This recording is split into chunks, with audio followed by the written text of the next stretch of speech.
மாநில தமிழ் சங்கத்தில் இன்று தொடங்கியிருக்கின்ற 2 நிகழ்வுகள் இன்று நடைபெற இருக்கின்றது. உலக திருக்குறள் தகவல் மையத்தின் சார்பாக சனிக்கிழமை தோறும் தொடர்ந்து நடைபெற்று வருகிற நிகழ்வுக்கு தலைமையேற்று சிறப்பித்துக் கொண்டிருக்கின்ற மரியாதைக்குரிய ஐயா ஒய் ராமசாமி ஐயா அவர்களை பொங்கலின் சார்பாக வரவேற்பதிலே வட்டற்ற மகிழ்ச்சி கொள்கின்றோம். எல்லா நிகழ்வுக்கும் முன்னிலைப்படுத்தி வருகின்ற மரியாதைக்குரிய பேராசிரியர் பெருந்தகை வளர்வரசு ஐயா அவர்களையும் பொங்கலின் சார்பாக வரவேற்பதிலே வட்டற்ற மகிழ்ச்சி கொள்கின்றோம். உலகினது யாழினது என்பர் தம் மக்கள் மலரை சொல் கேளாதவர் என்று வள்ளுவன் சொன்ன வாக்குகள் எல்லாம் நம் இதயத்திலே நிலைநிறுத்தி இருக்கின்ற போது இங்கே ஒரு குழலும் ஒரு யாழும் இசைக்க இருக்கிறது. அதை கேட்டு மகிழ வேண்டும் என்ற வேண்டுகோளோடு திருக்குறளினுடைய சில அதிகாரங்களிலே சில தரப்புகளிலே உள்ள பாடல்களை குறளை இங்கே உரைக்க வருகின்ற யாழினி இளம்பரை அவர்களை வரவேற்பதிலே மட்டற்ற வள்ளுவத்தை நாம் யாரிடத்திலே கொண்டு சேர்க்க வேண்டும் என்று நினைக்கின்றோமோ அது வளரும் தலைமுறைகளை தொடர்கிறது என்பதிலே பெரிய மகிழ்ச்சி கொண்டிருக்கிறது மாநில சங்கம். அந்த வகையிலே அவர்களை வரவேற்பதிலே மட்டற்ற மகிழ்ச்சி கொள்கின்றோம். பொங்கல் சார்பாக அவர்களை வரவேற்று மகிழ்கின்றோம். இறைவேண்டர் பாடி இந்த நிகழ்வினை தொடங்கி தந்த இளைமுனைவர் சகோதரி பிரபா அவர்களையும் பொங்கலின் சார்பாக அமைப்பின் சார்பாக வரவேற்பதில் மட்டற்ற மகிழ்ச்சி கொள்கின்றோம். இன்றைய நிகழ்வாக கவிஞர் முத்துவேல் அவர்கள் 13வது அதிகாரத்திலே உள்ள 124வது பாடலுடைய ஈற்றடியை சிறப்பாக எடுத்து மலையனும் மானம் பெரிது. நான் இதை மாதிரி ஏதாவது பெரிதுன்னு எங்கே வந்தாலும் கொஞ்சம் திருக்குறள் ஒரு 10 பக்கம் திருப்பிலாம் பார்க்க ஆரம்பிக்கிறேன். ஆனால் அங்கே போகிறான் தலையணி பத்திரத்தில் வருது, பத்திரத்தில் வருது, பிரிவு பத்திரத்தில் வருது, இப்படிலாம் வருது. பெரிதுன்னு நான் தாங்க வருது கொஞ்ச நேரம் பார்த்தாங்க நம்ம மொழிமையாக தேடிச்சு அங்கேயா வந்துருக்கலாம். அதனால் அது எங்கேயே இருந்தாலும் நீங்கள் தேடி பிடிச்சி சொல்லுவீங்கிற நம்பிக்கையில் மிக அருமையான கரைப்பை எடுத்துக்கொண்டு ஒரு பெரிது என்னது அப்படிங்கிறதை விளக்கிற வகையிலே இந்த அவைக்கு பெருமை சேர்த்திருக்கிற மரியாதைக்குரிய கவிஞர் முத்துவேல் அவர்களை பொங்கலின் சார்பாகவும் அமைப்பின் சார்பாகவும் வரவேற்பதை மட்டற்ற மகிழ்ச்சி கொள்கிறேன். இந்த மாநில தமிழ்ச்சங்கத்தினுடைய வரலாறை பதிவு செய்திருக்கிற மரியாதைக்குரிய ஐயா சவுந்தரராஜன் ஐயா அவர்கள் இந்த ஆண்டினுடைய புரவலர் சாலை இளங்கரையன் அவர்களுடைய பூத்தது மானுடம் என்ற நூலை பற்றிய ஒரு அருமையான உரை நல்க இருக்கிறார்கள். அவர்களையும் உங்களின் சார்பாகவும் அமைப்பின் சார்பாகவும் வரவேற்பதிலே மட்டற்ற மகிழ்ச்சி. வரியிலிருந்து பெருமை சேர்த்திருக்கின்ற மரியாதைக்கு போற்றுதலுக்குரிய போன வாரம் நம்மளிடையே பேசிய ஐயா ஜேம்ஸ் ராஜா ஐயா அவர்கள் வருகின்றிருக்கிறார்கள். அவர்களை வரவேற்பதிலே அமைப்பு மட்டற்ற மகிழ்ச்சி. இந்த அமைப்பினுடைய பொருளாளர் மனிதநேய பண்பாளர் மரியாதைக்குரிய ஐயா பாப்பையா ஐயா அவர்களை உங்களின் சார்பாகவும் அமைப்பின் சார்பாகவும் வரவேற்பதிலே மட்டற்ற மகிழ்ச்சி. பதில்களை வித்தகராக வழங்குகிற மரியாதைக்குரிய சகோதரர் முருகேசன் அவர்களை வரவேற்பதிலே மட்டற்ற மகிழ்ச்சி கொள்கிறேன். விவேகானந்த மன்றத்தினுடைய ஆற்றல் மிகு செயலாளர் மரியாதைக்குரிய சுந்தரம் ஐயா அவர்களை வரவேற்பதிலே மகிழ்ச்சி கொள்கிறேன். மரியாதைக்குரிய அண்ணாச்சி கோதைமாறன் வருகையிலிருந்து சிறப்பு செய்திருக்கிறார்கள். அவர்களையும் வரவேற்பதிலே மகிழ்ச்சி கொள்கிறது. நல்லாசிரியர் பெருந்தகை ஐயா அவர்கள் வயதான காலத்திலும் தமிழ் கேட்டு மகிழ வேண்டும் என்ற உணர்வோடு இங்கு வருகின்றிருக்கிற பெருந்தகை ஐயா அவர்களையும் வரவேற்பதிலே மட்டற்ற இங்கே நடைபெறுகிற நிகழ்வுகளில் எல்லாம் தவறாது கலந்து கொண்டு வருகிற மரியாதைக்குரிய அண்ணாச்சி கணபதி ஐயா அவர்களையும் வரவேற்பதிலே மகிழ்ச்சி. மரியாதைக்குரிய சகோதரி ஜெயராணி அவர்களுக்கு வருகிற செல்வராணி அவர்கள் எப்படினாலும் அவர் ராணி தான். அவர் செல்வத்தில் ராணியாக இருந்தாலும் ஜெயிக்கிறதுல ராணியாக இருக்கும் சரி அவர் ராணி தான். ஏன்னா அவள் என்னுடைய தங்கை. அவளை எப்படி வேண்டுமானாலும் நான் சொல்வதற்கு உரிமை இருக்கிறது. இந்த காரணத்தினாலே அவளை வரவேற்பதிலே மட்டற்ற மகிழ்ச்சி கொள்கிறோம். இந்த நிகழ்வை உலகெங்கு படித்து செல்கின்ற கதர் டிவி இங்கே வருகிறது சிறப்பு செய்து கொண்டிருக்கிறது. இங்கே நடைபெறுகிற நிகழ்வை எல்லாம் கிட்டத்தட்ட ஒரு 60 நாட்களுக்கு மேலாக கொண்டு சேர்க்கிறது. இந்த ஒளிபரப்பை பூரா செவ்வாய்க்கிழமை காலையிலே அவர்கள் ஒளிபரப்பு செய்வார்கள். நம் கைபேசியினை கூட பார்த்துக்கொள்ள முடியும்னு சொல்லியிருக்கிறார்கள். ஆனால் நான் பார்க்குறதுல எனக்கு அதை பற்றியே தெரியாது. எல்லாரும் வச்சுட்டாங்களே நான் வச்சுக்கிறவங்க பார்க்கலான்னு சொல்கிறாங்க. அப்படி நம்மளுடைய நிகழ்வை உலகெங்கும் எடுத்து தெரிகின்ற கதிர் டிவி வரவேற்பதை மட்டற்ற முயற்சி கொண்டு தொடர்ந்து இந்த அவைக்கு வந்து நீங்கள் எல்லாம் பெருமை சேர்க்க வேண்டும் என்ற வேண்டுகோளோடு என்னுடைய வரவேற்புரையை நிறைவு செய்து கொள்கிறேன். நன்றி, வணக்கம். இணைத்தானும் நல்லவை கேட்க அனைத்தானும் ஆன்ற பெறுவது. உலக திருக்குறள் தகவல் மையத்தின் சார்பாக நடைபெறுகின்ற கூட்டத்திற்கு வந்திருக்கின்ற அனைத்து தமிழ் சமூகங்களையும் வணங்கி மகிழ்கிறேன். இன்றைய கூட்டத்திற்கு முன்னிலை வைக்கின்ற பேராசான் வளரரசு ஐயா அவர்களை வணங்கி மகிழ்கிறேன். இன்றைய கூட்டத்தினுடைய இறைவேண்டல் பாடிய சகோதரி திருக்குறள் பிரபா அவர்களை வணங்கி மகிழ்கிறேன்.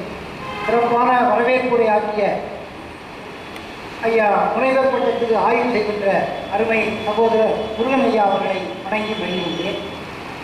இங்கே நன்றி உரையாற்ற இருக்கின்ற ஐயா மனிதநேய பண்பாளர், மாநில தமிழ்ச்சங்கத்தினுடைய பொருளாளர் ஐயா பாப்பையா அவர்கள் இன்று நன்றி கூற இருக்கின்றார்கள். அவர்களை நான் வணங்கி மகிழ்கின்றேன். இன்றைய முதலாவதாக நம்முடைய பெயர்ச்சி 2 பெயர்ச்சி வந்திருக்கிறார்கள்.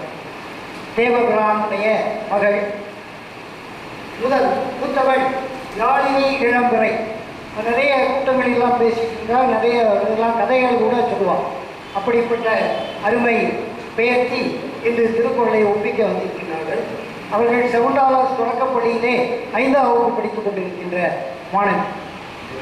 இரண்டாவதாக அவருடைய சகோதரி குழலி, அவளும் தேவபிரானுடைய மகள். அவளும் நல்ல பாடுவார், நல்ல குரலெல்லாம் சொல்லக்கூடிய ஆற்றல். அவர்கள் இப்பொழுதே நம்முடைய தமிழ்ச்சங்கத்திலே வந்து ஒரு பயிற்சி எடுத்து சிறந்த செல்வங்களாக அவர்கள் மாறுவார்கள். இறைவன் அருள் அவர்களுக்கு உண்டு என்று அன்போடு சொல்லிக்கொள்ள ஆசைப்படுகின்றேன். அவர்கள் அவங்களுடைய பாட்டி பிரபா அவர்கள் மிக சிறப்பாக பேசக்கூடிய ஆற்றல் படைத்தவர்கள். அவருடைய கண்காணிப்பிலே அவர்கள் வளர்ந்து வருகின்றார்கள். மிக சிறப்பாக அவர்கள் வளர வேண்டும் என்று நான் இப்பொழுதே வாழ்த்துகின்றேன். அடுத்ததாக அருமை சகோதரர் மாநில தமிழ்ச்சங்கத்தை பற்றி ஆய்வு செய்த ஐயா இளமுனைவர் கி சவுந்தரராஜன் அவர்கள் தமிழ்ச்சங்கத்திலே எப்பொழுது பேசினாலும் மிக சிறப்பாக உரையாற்றக்கூடிய தகுதி படைத்தவர். அவர்கள் ஆசிரியர் பயிற்சி பள்ளியிலே அங்கே விரிவுரையாளராக பணியாற்றி வருகின்ற பெருந்தகை ஐயா அவர்கள் இன்று சாலை இளந்தரனுடைய அவருடைய நூலை பற்றி பூத்தது மானுடம் என்ற தலைப்பிலே ஒரு ஆய்வுரை தர வந்திருக்கிறார்கள். அவர்களே உங்கள் சார்பாக நான் வணங்கி மகிழ்கின்றேன். அடுத்ததாக அருமை சகோதரர் பாவலர் முத்துவேல் அவர்கள் சிறந்த ஒரு பாவலர். பட்டிமன்றம், வழக்காடு மன்றம், பெரிய பெரிய அறிஞர்களோடு அவர்கள் சென்று பேசக்கூடிய வாய்ப்பை படைத்தவர்கள். தமிழில் ரொம்ப ஆர்வமுடையவர்கள். அவர்கள் MA தமிழ் குடித்து கொண்டிருக்கின்றார்கள். இன்றும் அவர்கள் பல்வேறு ஆய்வுகளை செய்து கொண்டிருக்கின்ற அருமை சகோதரர் முத்துவேல் அவர்கள் 2-3 மாதத்துக்கு முன்னால் ஐயா தமிழ்ச்சங்கத்தில் பேச வேண்டும் என்று அன்போடு என்னிடம் கேட்டார்கள். நான் உடனே அவர்களுக்கு ஒப்புதல் கொடுத்தேன். அவர்களே எனக்கு ஒப்புதல் தந்தார்கள். நான் மே 1ஆம் தேதி இன்று உழைப்பாளர் தினம், மே தினம். ஆகவே அவர்கள் இன்று நான் பேசுகிறேன் என்று சொன்னார்கள். அதுக்கு பொருத்தமானவர்கள். அவர்களை நான் உங்கள் எல்லோரும் சார்பாக வணங்கி மகிழ்கின்றேன். முதலாவதாக இன்று அருமை பெயர்ச்சிகள் 2 பேர், யாழினி இளம்பிறை குழலி, இருவரும் சேர்ந்து இப்பொழுது திருக்குறள் அதை ஒப்பிப்பார்கள். வணக்கம், என்னோட பெயர் குழலி. நான் 3ஆம் வகுப்பு போகிறேன். செவண்டாளர் தொடக்கப்பள்ளியில் படிக்கிறேன். தமிழர் வியாக்குல மாதா தொடக்கப்பள்ளி. என்னோட பேர் யாழினி இளம்பிறை. 5ஆம் வகுப்பு போகிறேன். செவண்டாளர் பிரைமரி ஸ்கூல். அகர முதல எழுத்தெல்லாம் ஆதி பகவன் முதற்றே உலகு கற்றதனால் ஐயா பயனின்கொள் வாழறிவன் நற்றால் தொழார் எனின் மலர் மிசை ஏகினான் மானடி சேர்ந்தார் நிலம் மிசை நீடு வாழ்வார் வேண்டுதல் வேண்டாமை இல்லாதடி செய்தார்க்கு யாண்டும் விடுமே இல்ல இருள் சேர் இருவினையும் சேராய் இறைவன் பொருள் சேர் புக புரிந்தார் மாட்டு பொய்வாயின் அழிந்து விட்டான் பொய்தீர் ஒழுக்க நெறி நின்றார் நீடு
இல்வாழ்வான என்பான் இயல்புடைய மூவருக்கும் நல்ல ஆட்சி நின்ற துணை திருநாவுக்கும் தோற்றவர்க்கும் எல்லாருக்கும் இல்வாழ்வான் என்பான் துணை தென்புலத்தார் தெய்வம் விருந்தோக்கள் தான் என்றாங்க ஐம்புலத்தார் ஒவ்வொரு தலை பயஞ்சி பார்த்துனுடைய தாயின் வாழ்க்கை வயஞ்சு ஞானத்தில் அன்பும் மரணும் உடைய தாயின் இல்வாழ்க்கை பண்பும் பயனும் அது அறத்தாட்சி நிர்வாகை ஆட்சியின் புறத்தாட்சியின் போய் பெறுவது என எழுப்பினால் நிர்வாகை வாழ்பவன் என்பான் மேல்வாறு எல்லாம் தலை ஆட்சியின் ஒழுக்கி அறநிலுக்கா இல்வாழ்க்கை நோற்பாரின் நோன்பை உடைத்து அரணப்பட்டதை இல்வாழ்க்கை அட்டும் பிறன் பழிப்பதில்லாயின் அன்று வையத்துள் வாழ்வாங்கு வாழ்பவன் தான் தெய்வத்தில் வைக்கப்படும் மயத்தக்க மாண்புடைய ராகிட்ட கொண்டால் வளத்தக்கால் வாழ்க்கை துணை மனைமாட்சி இல்லார்கண் இல்லாயின் வாழ்க்கை எனைமாற்றி தாயினும்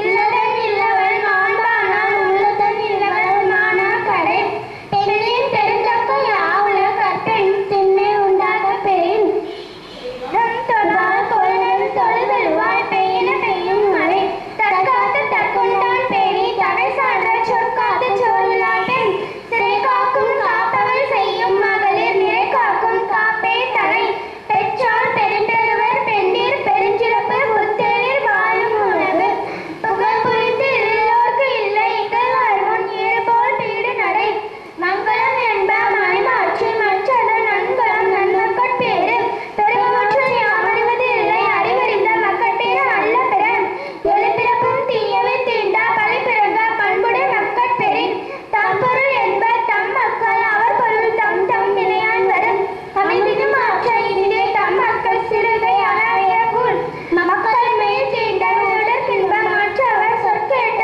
இன்பம் சவிக்கு குழலினிது யாயின் விதி என்ப தம் மக்கள் மயலேற்றம் கேளாதவர் தந்தை மகள் காற்றும் நன்றி அவையத்து முந்தி இருப்ப செயல் தம்மின் தம் மக்கள் அறிவுடைமை மாநிலத்து மண்ணுயிர் செல்லாமே இது ஈன்ற பொழுதில் பேருவக்கும் தன் மகனை சான்றோன் என கேட்ட தாய் மகன் தந்தை காற்றும் உதவி இவன் தந்தை என்னோற்றான் கொள்ளும் சொல் அன்பிற்கும் உண்டோ அடைக்கும் தாய் ஆறு வலிர் பொன்கணில் பூசல் தரும் அன்பிலார் எல்லாம் தமக்குரியர் அன்புடையார் என்றும் உரியர் பிறர்க்கு அன்போடு என்ற வழக்கென்ப ஆளுக்கு என்போடு எந்த தொடர்பு அன்பிலும் ஆர்வம் உடைய அதிலும் நன்றியும் நாடா சிறப்பு அன்புற்ற வந்த வழக்கென்ப வையகத்தில் இன்புற்றார் எய்தும் சிறப்பு அறத்திற்கே அன்பு சார்பென்ப அறிய மரத்திற்கும் அக்தே துணை எந்திரதனை வேல் போல வாங்கி அந்திரதனை அரணம் அந்தகத்தில் இல்லா உயிர் வாழ்க்கை பண்பார்க்கண் மற்றல் மரத்தலை பெற்று புறத்திரும்பி எல்லாம் எவன் செய்யும் யாக்கை அகத்திருப்பு அன்பில் அவர்க்கு அன்பின் வழியது உயிர்நிலை அத்திலார்க்கு என்பதோல் போர்த்த உடம்பு இருந்தோம்பி இவ்வாறு எல்லாம் விருந்தோம்பி வேளாண்மை செய்த பொருட்டு இருந்து புறத்தார் தான் உண்டல் சாகா மருந்து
வணக்கம்.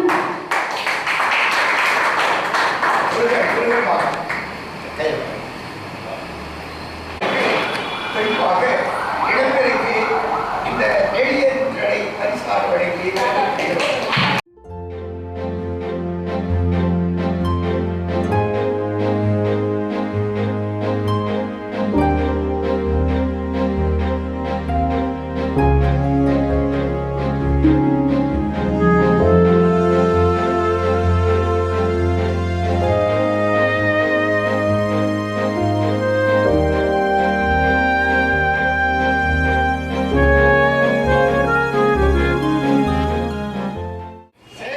பாலப்பட்டியை சார்ந்த மெஹருநிசா அவர்களும் அவருடைய தம்பி அகமது அவர்களும் நம்மிடையே 1330 குரட்பாக்களை சொல்லி பெருமை பெற்றவர்கள். தொடர்ந்து திருச்செந்தூரை சார்ந்த பாத்திமாவும் அவள் தந்தை சாஜிதாவும் 1330 குரட்பாக்களை சொல்லி திருக்குறள் மாமணி என்ற விருதை பெற்றவர்கள். இவர்களை எல்லாம் நாம் நினைவிலே கொள்வதற்கு காரணம் இளம்பிலையும் குழலையும் மிகச்சிறப்பாக வருங்காலத்தில் நினைவாற்றலிலே சிறந்து விளங்க வேண்டும் என்றும் எண்பகை நினைவு கலைஞர் ராமையா அவர்களைப் போல அவர்கள் அரசவை கலைஞர் என்கின்ற பெருமைக்குரியவராக வளர வேண்டும் என்றும் வாழ்த்துகிறேன். அவர்கள் வருங்காலத்தில் நல்ல பேச்சாளராக நல்ல சிந்தனையாளராக வாழ்க்கை வழியிலே பெற்றோர் வழியிலே சிறந்து விளங்க வேண்டும் என்று பாராட்டிக் கொள்கிறேன். தொடர்ந்து அன்பிற்குரிய முத்துவேல் அவர்கள் தருகிறார்கள், கருத்துக்களுக்கு தருகிறார்கள். முத்துவேல் அவர்களுக்கு இந்த எளிய நூலை பரிசாக வழங்குகிறோம். பாவலர் முத்துவேல் அவர்கள் ஒரு சிறப்பான உரை தர இருக்கின்றார்கள். அவர்களை உங்கள் எல்லோருக்காக மீண்டும் நான் வணங்கி வருகின்றேன். அவர்கள் பல்வேறு பட்டிமன்றம், வழக்காடு மன்றம், சிறப்புரையெல்லாம் ஆற்றிய பழக்கமுடையவர். இன்று ஐயா பேசுவது வந்து அதிகாரம் 13 அடக்கமுடைமை, குறள் எண் 124 நிலையில் திரியாது அடங்கியான் தோற்றம் மலையினும் மானப்பெரி, மலையினும் மானப்பெரி என்ற ஈட்டடியை கொண்டு அவர்கள் நமக்கு உரைகளை இருக்கின்றார்கள். அதற்கு முன்னால் நம்முடைய பேராசார் பழனையா அவர்கள் திருக்குறள் உரையை சொல்லி திருக்குறள் ஒரு உரை ஐயா எழுதிய உரையிலிருந்து ஒரு குறளை மட்டும் அவர் பேசிய அந்த குறளை மட்டும் ஐயா வந்து சிறந்த விளக்க உரை தந்திருக்கிறார்கள். இருவாழ்க்கையில் வாழ்கின்றவன் அந்த இருவாழ்க்கையிலிருந்து மாறுபடாமல் அடக்கத்தோடு வாழ்பவன் உயர்வடைவான். அவரை சொல்லுகின்ற போது அவருடைய வாழ்க்கையானது மலையின் உயர்வை காட்டிலும் மிக பெரியதாகும் என்ற ஒரு சிறப்பான உரையை தந்திருக்கிறார்கள். அந்த உரையை சொல்லி என்னுடைய தலைமுறையை நிறைவு செய்கிறேன். இப்பொழுது பாவலர் முத்துவேல் அவர்கள் உரையாற்ற இருக்கிறார்கள். அவர்கள் உரையாற்றுமாறு உங்கள் எல்லோரும் சார்பாக பணிவன்போடு வேண்டுகிறேன். நன்றி, வணக்கம்.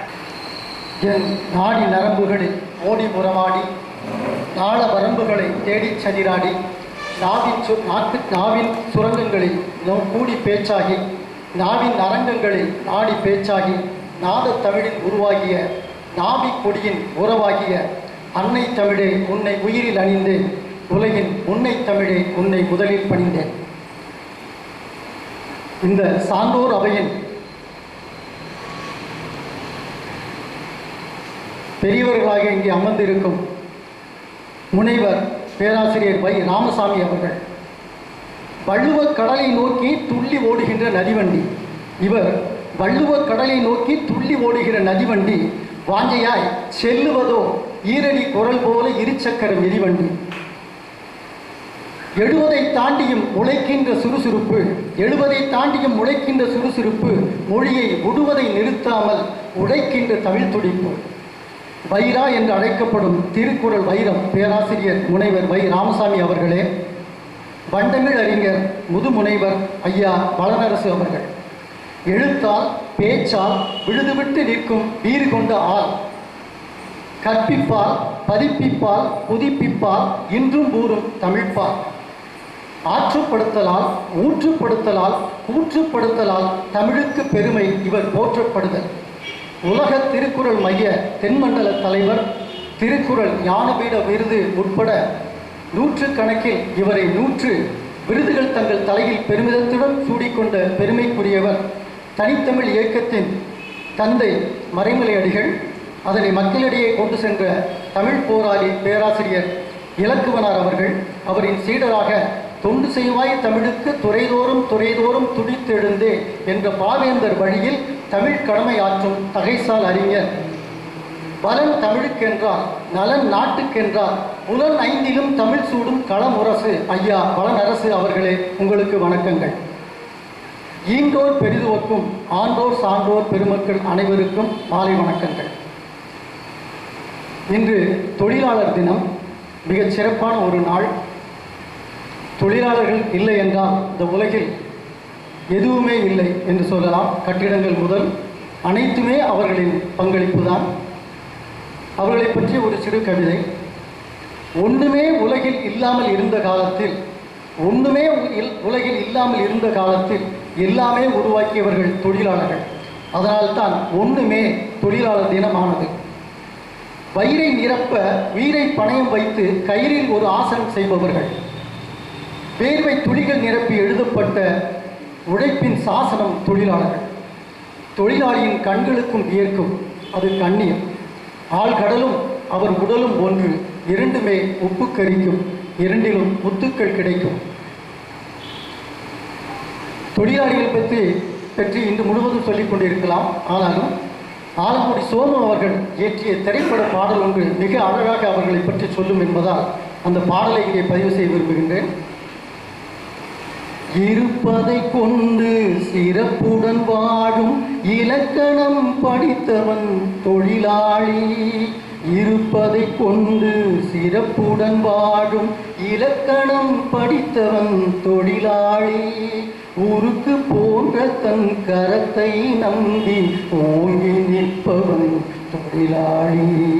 ஆண்டவன் உலகத்தின் முதலாளி, அவனுக்கு நான் ஒரு தொழிலாளி. அன்னை உலகின் மடியும் மேலே அனைவரும் எனது கூட்டாளி. அடுத்தபடியாக திருக்குறள் பெருமையை நாள் முழுதும், இந்த வருடம் முழுதும் சொல்லிக் கொண்டிருக்கலாம். இருந்தாலும் திருக்குறளை பற்றிய சில கருத்துக்களை, பொதுவான கருத்துக்களை பகிர்ந்து கொள்ள விரும்புகின்றேன். வள்ளுவர் பிறப்பு கிமு 31. சமய பாகுபாடில்லா சிந்தனைக்காக உலகம் முழுதும் இது போற்றப்பட்டு கொண்டிருக்கின்றது.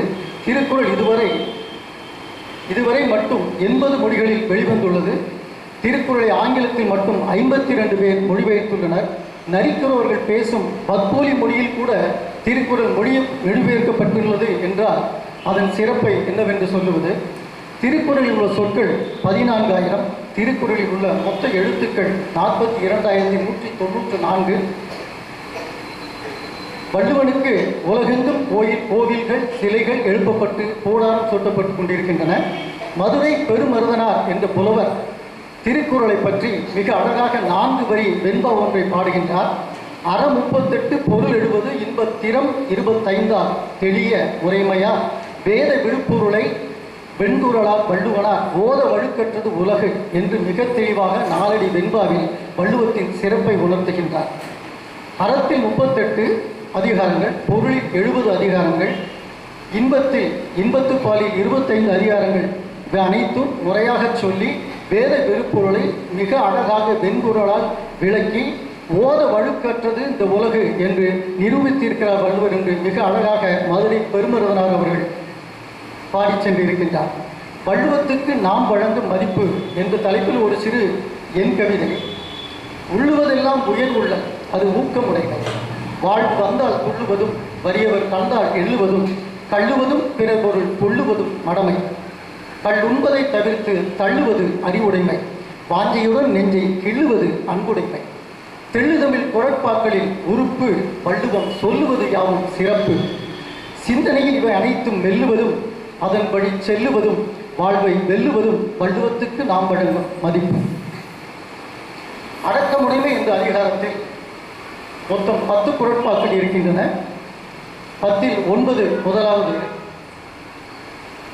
அடக்கம் அமரர் உய்க்கும், அடங்காமை ஆறுகள் உய்த்துவிடும், காக்க பொருளா அடக்கத்தை ஆக்கம் அதனின் ஊங்கில்லை உயிர்க்கு, செறிவெறிந்து சீர்மை பயக்கும் அறிவெறிந்து ஆற்றின் அடங்க பெறின், நிலையின் தெரியாது அடங்கியான் தோற்றம் மலையினும் மானம் பெரிது, எல்லாருக்கும் நன்றாம் பணிதல் அவருள்ளும் செல்வர்க்கே செல்வம் தகைத்து, ஒருமையுள் ஆமை போல் ஐந்தடக்கல் ஆற்றின் எழுமையும் ஏமா புடைத்து, யாகா வாராயினும் நாகாக்க காவாக்க தோகாப்ப சொல்லிழுக்கப்பட்டு, ஒன்றாலும் தீச்சல் பொருட்பயன் உண்டாயின் நன்றா ஆகாதாகிவிடும், தீயினார் சுத்தவனும் உள்ளாரும் ஆறாதே நாவினார் சுத்தப்படு, கதங்காத்து கற்றடங்கள் ஆற்றுவான் செய்தி அறம்பார்க்கும் ஆற்றில் உடைந்து என்ற 10 குறட்பாக்களில் எனக்காக இங்கே தந்திருக்கின்ற 124வது குறட்பா, நிலையில் திரியாது அடங்கியார் தோற்றம் மலையினும் மானம் பெரிது என்ற குறள்.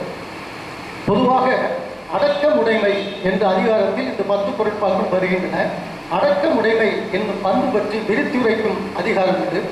மெய் மொழி மனம் தீய வழியில் செல்லாது இயங்குதல் அடங்குதல் என்று பரிமேலழகர் இதை அழகாக விளக்குகின்றார். பொறி புலன்களை அடக்கி மற்றவருக்கு தீங்கு செய்யாத நிலையில் இயங்குதலை சொல்வது அடக்கமுடைமை. ஐம்புலன்களையும் வேண்டிய போது இயங்குவிட்டு வேண்டாத போது அடங்கி இருக்கச் செய்வது. ஆர்ப்பாட்டம், செருக்கு, தீச்சொல், சினத்தோற்றம் இவை அனைத்தும் அடக்கமின்மை வெளிப்படும் வாயில்கள். இவை வெளியே தோன்றா வண்ணம் நம்மை நாமே அடக்கி உள்ளம், உரை, உடல் ஆகியவை அடங்கி இருக்கச் செய்தல் அடக்கமுடைமையாகும். நாட்டில் ஒரு கொடூரமான ஆயுதம் என்பதால் சொற்காத்தல் மிகவும் வலியுறுத்தப்படுகின்றது. அதிகாரத்தில் 3 பாடல்கள் மொழி அடக்கம் பற்றி பேசுகின்றன. அடங்கியவனை சினத்தை அடங்கியவனை தேடிச் சென்று தெய்வம் காத்திருக்கும் என்று கதம் காத்தவன் மிக உயர்த்தி சொல்லப்படுகின்றான். செல்வர்க்கு அடக்கம் இருக்காது என்பது உலகு இயல்பாக கொள்ளப்படுவதால் அவருக்கு அடக்கம் இருந்தால் அது இன்னும் மேன்மையை தரும் என்று மிக அழகாக வள்ளுவர் சொல்லுகின்றார். நிலையில் தெரியாத அடங்கியான் தோற்றம் மலையினும் மானப்பெரிது. இந்த குறளுக்கு வரதாசன் ஐயா அவர்கள் உரை. தன் நிலையிலிருந்து மாறுபடாமல் அடங்கி ஒடுவோனுடைய உயர்வு மலையின் உயர்வை விட மிகப்பெரியதாகும். சாலமன் பாப்பையா அவர்கள் உரை. தன் நேர்மையான வழியை விட்டு விலகாது அடக்கத்துடன் வாழ்பவனை பற்றிய பிறர் மனத் தோற்றம் மலையை விட மிகப்பெரியதாகும். பரிமேலழகர் உரை. நிலையின் தெரியாது அடங்கியான் தோற்றம் இல்வாழ்க்கையாகிய தன் நெறிகளில் வேறுபடாது நின்று அடங்கியவனது உயர்ச்சி மலையினும் மானப்பெரிது, மலையின் உயர்ச்சியினும் மிக பெரிது. நிலையின் தெரியாது அடங்குதல் என்றால் பரிமேலழகர் விளக்குகிறார். பொறிகளால் புலன்களை நுகரா நின்றே அடங்குதல் என்று மிக தெளிவாக பொறிகளை அடக்குவதுதான் அடக்கமுடைமை என்று இங்கே சொல்லுகின்றார். என்னுடைய பார்வையில் நிலையில் நேர்மை, கடமை, வாய்மை, ஆழ்மை, பெருந்தன்மை, பேராண்மை, சான்றாண்மை இவை அனைத்தும் காக்கும் நிலையில் என்று சொல்லுகின்றார் வள்ளுவர். திரியாமல், மாறாமல், மயங்காமல், பிறடாமல், வேறுபடாமல் என்று எவ்வகையால் இதை சொல்லலாம். அடங்குவார், அடக்கமாக இருப்பவர், ஐம்புலன்களையும் அடக்கி ஆள்பவர்.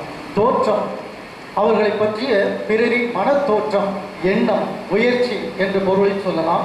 மலையினும் மலையை விட உலகின் மிகப்பெரியது ஒன்றும் இல்லை. எவரெஸ்ட் சிகரம் போன்ற மிக உயரமான ஒன்று. அத்தகைய உயரமான மலையை விட மானப்பெரிது, மிக உயர்ந்தது, மலையை விட மிக உயர்ந்தது என்று சொல்லலாம். எது அடக்கமுடைமை? நிலையில் திரிந்து அடங்காதவர்கள் எப்படி இருப்பார்கள்? நிலையில் திரியாமல் அடங்குவதை புரிந்து கொண்டவர்கள் எப்படி இருப்பார்கள்? நிலையில் திரியாமல் அடங்கியவர்கள் எப்படி இருப்பார்கள் என்று மிக நுணுக்கமாக இந்த அடக்கமுடைமை பற்றி நாம் இங்கே பார்க்கலாம். எது அடக்கமுடைமை? வாலி எழுதிய பணம் படைத்தவன் படத்திலிருந்து ஒரு திரைப்பாடல் இதற்கு பொருத்தமாக இருக்கும். திருந்தாத உள்ளங்கள் இருந்தென்ன லாபம், வருந்தாத உருவங்கள் பிறந்தென்ன லாபம், இருந்தாலும் மறைந்தாலும் பேர் சொல்ல வேண்டும், இவர் போல யார் என்று ஊர் சொல்ல வேண்டும், இவர் போல யார் என்று ஊர் சொல்ல வேண்டும், கண் போன போக்கிலே கால் போகலாமா, கால் போன போக்கிலே மனம் போகலாமா, மனம் போன போக்கிலே மனிதன் போகலாமா, மனிதன் போன பாதையை மறந்து போகலாமா, மனிதன் போன பாதையை மறந்து போகலாமா என்று அழகாக வாலி இந்த பாடலை சொல்லுகிறார். எது அடக்குண்டவை என்பதற்கு விளக்கம் இந்த பாடல். நிலையில் திரிந்து அடங்காதவர்கள் எப்படி இருப்பார்கள்? அவருக்கும் ஒரு பாடல் இருக்கின்றது. திருவிளையாடல் படத்தில் டி.எஸ். பாலையா அவர்கள் பாடுவார். திரைப்படத்தில் பாலமுரளி கிருஷ்ணா அவர்கள் பாடிய பாடல்.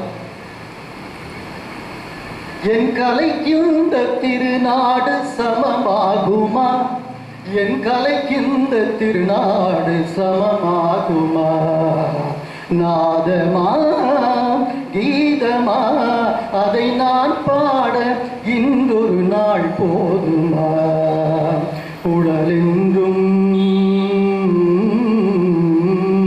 பதத பமம பமக கமம கரி கரி ச காரி ச நீத பமக யாழென்றும் பா பம பதத பமம பதத பமம பதம பதத பமம பதத பமம மப பப மப தரி மம கவி கம கப கம கம ரிப கரி கரி சரி நிததா சரி நிததா சரி நிதசா.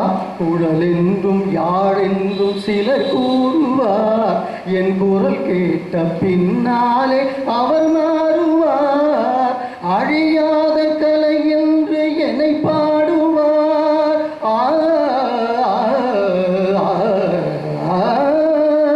அழியாத கலை என்று என்னை பாடுவார், என்னை அறியாமல் எதிர்ப்போர்கள் எழுந்தோடுவார், என்னை அறியாமல் எதிர்ப்போர்கள் எழுந்தோடுவார்.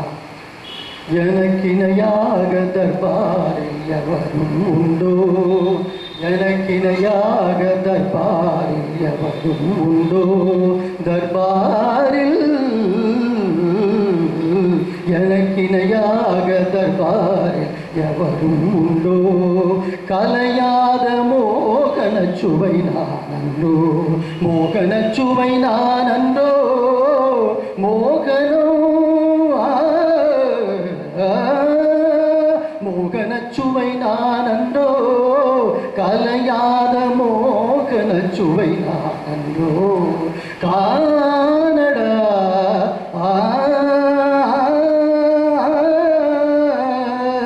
என் பாட்டு தேனடா, இசை தெய்வம் நானடா என்று அழகாக அந்த திரைப்படத்தில் ஒரு பாடல் வரும். நிலையில் திரிந்து அடங்காமல் இருப்பவர்களுக்கு இதைவிட சிறந்த ஒரு பாடல் எங்கேயுமே கிடையாது.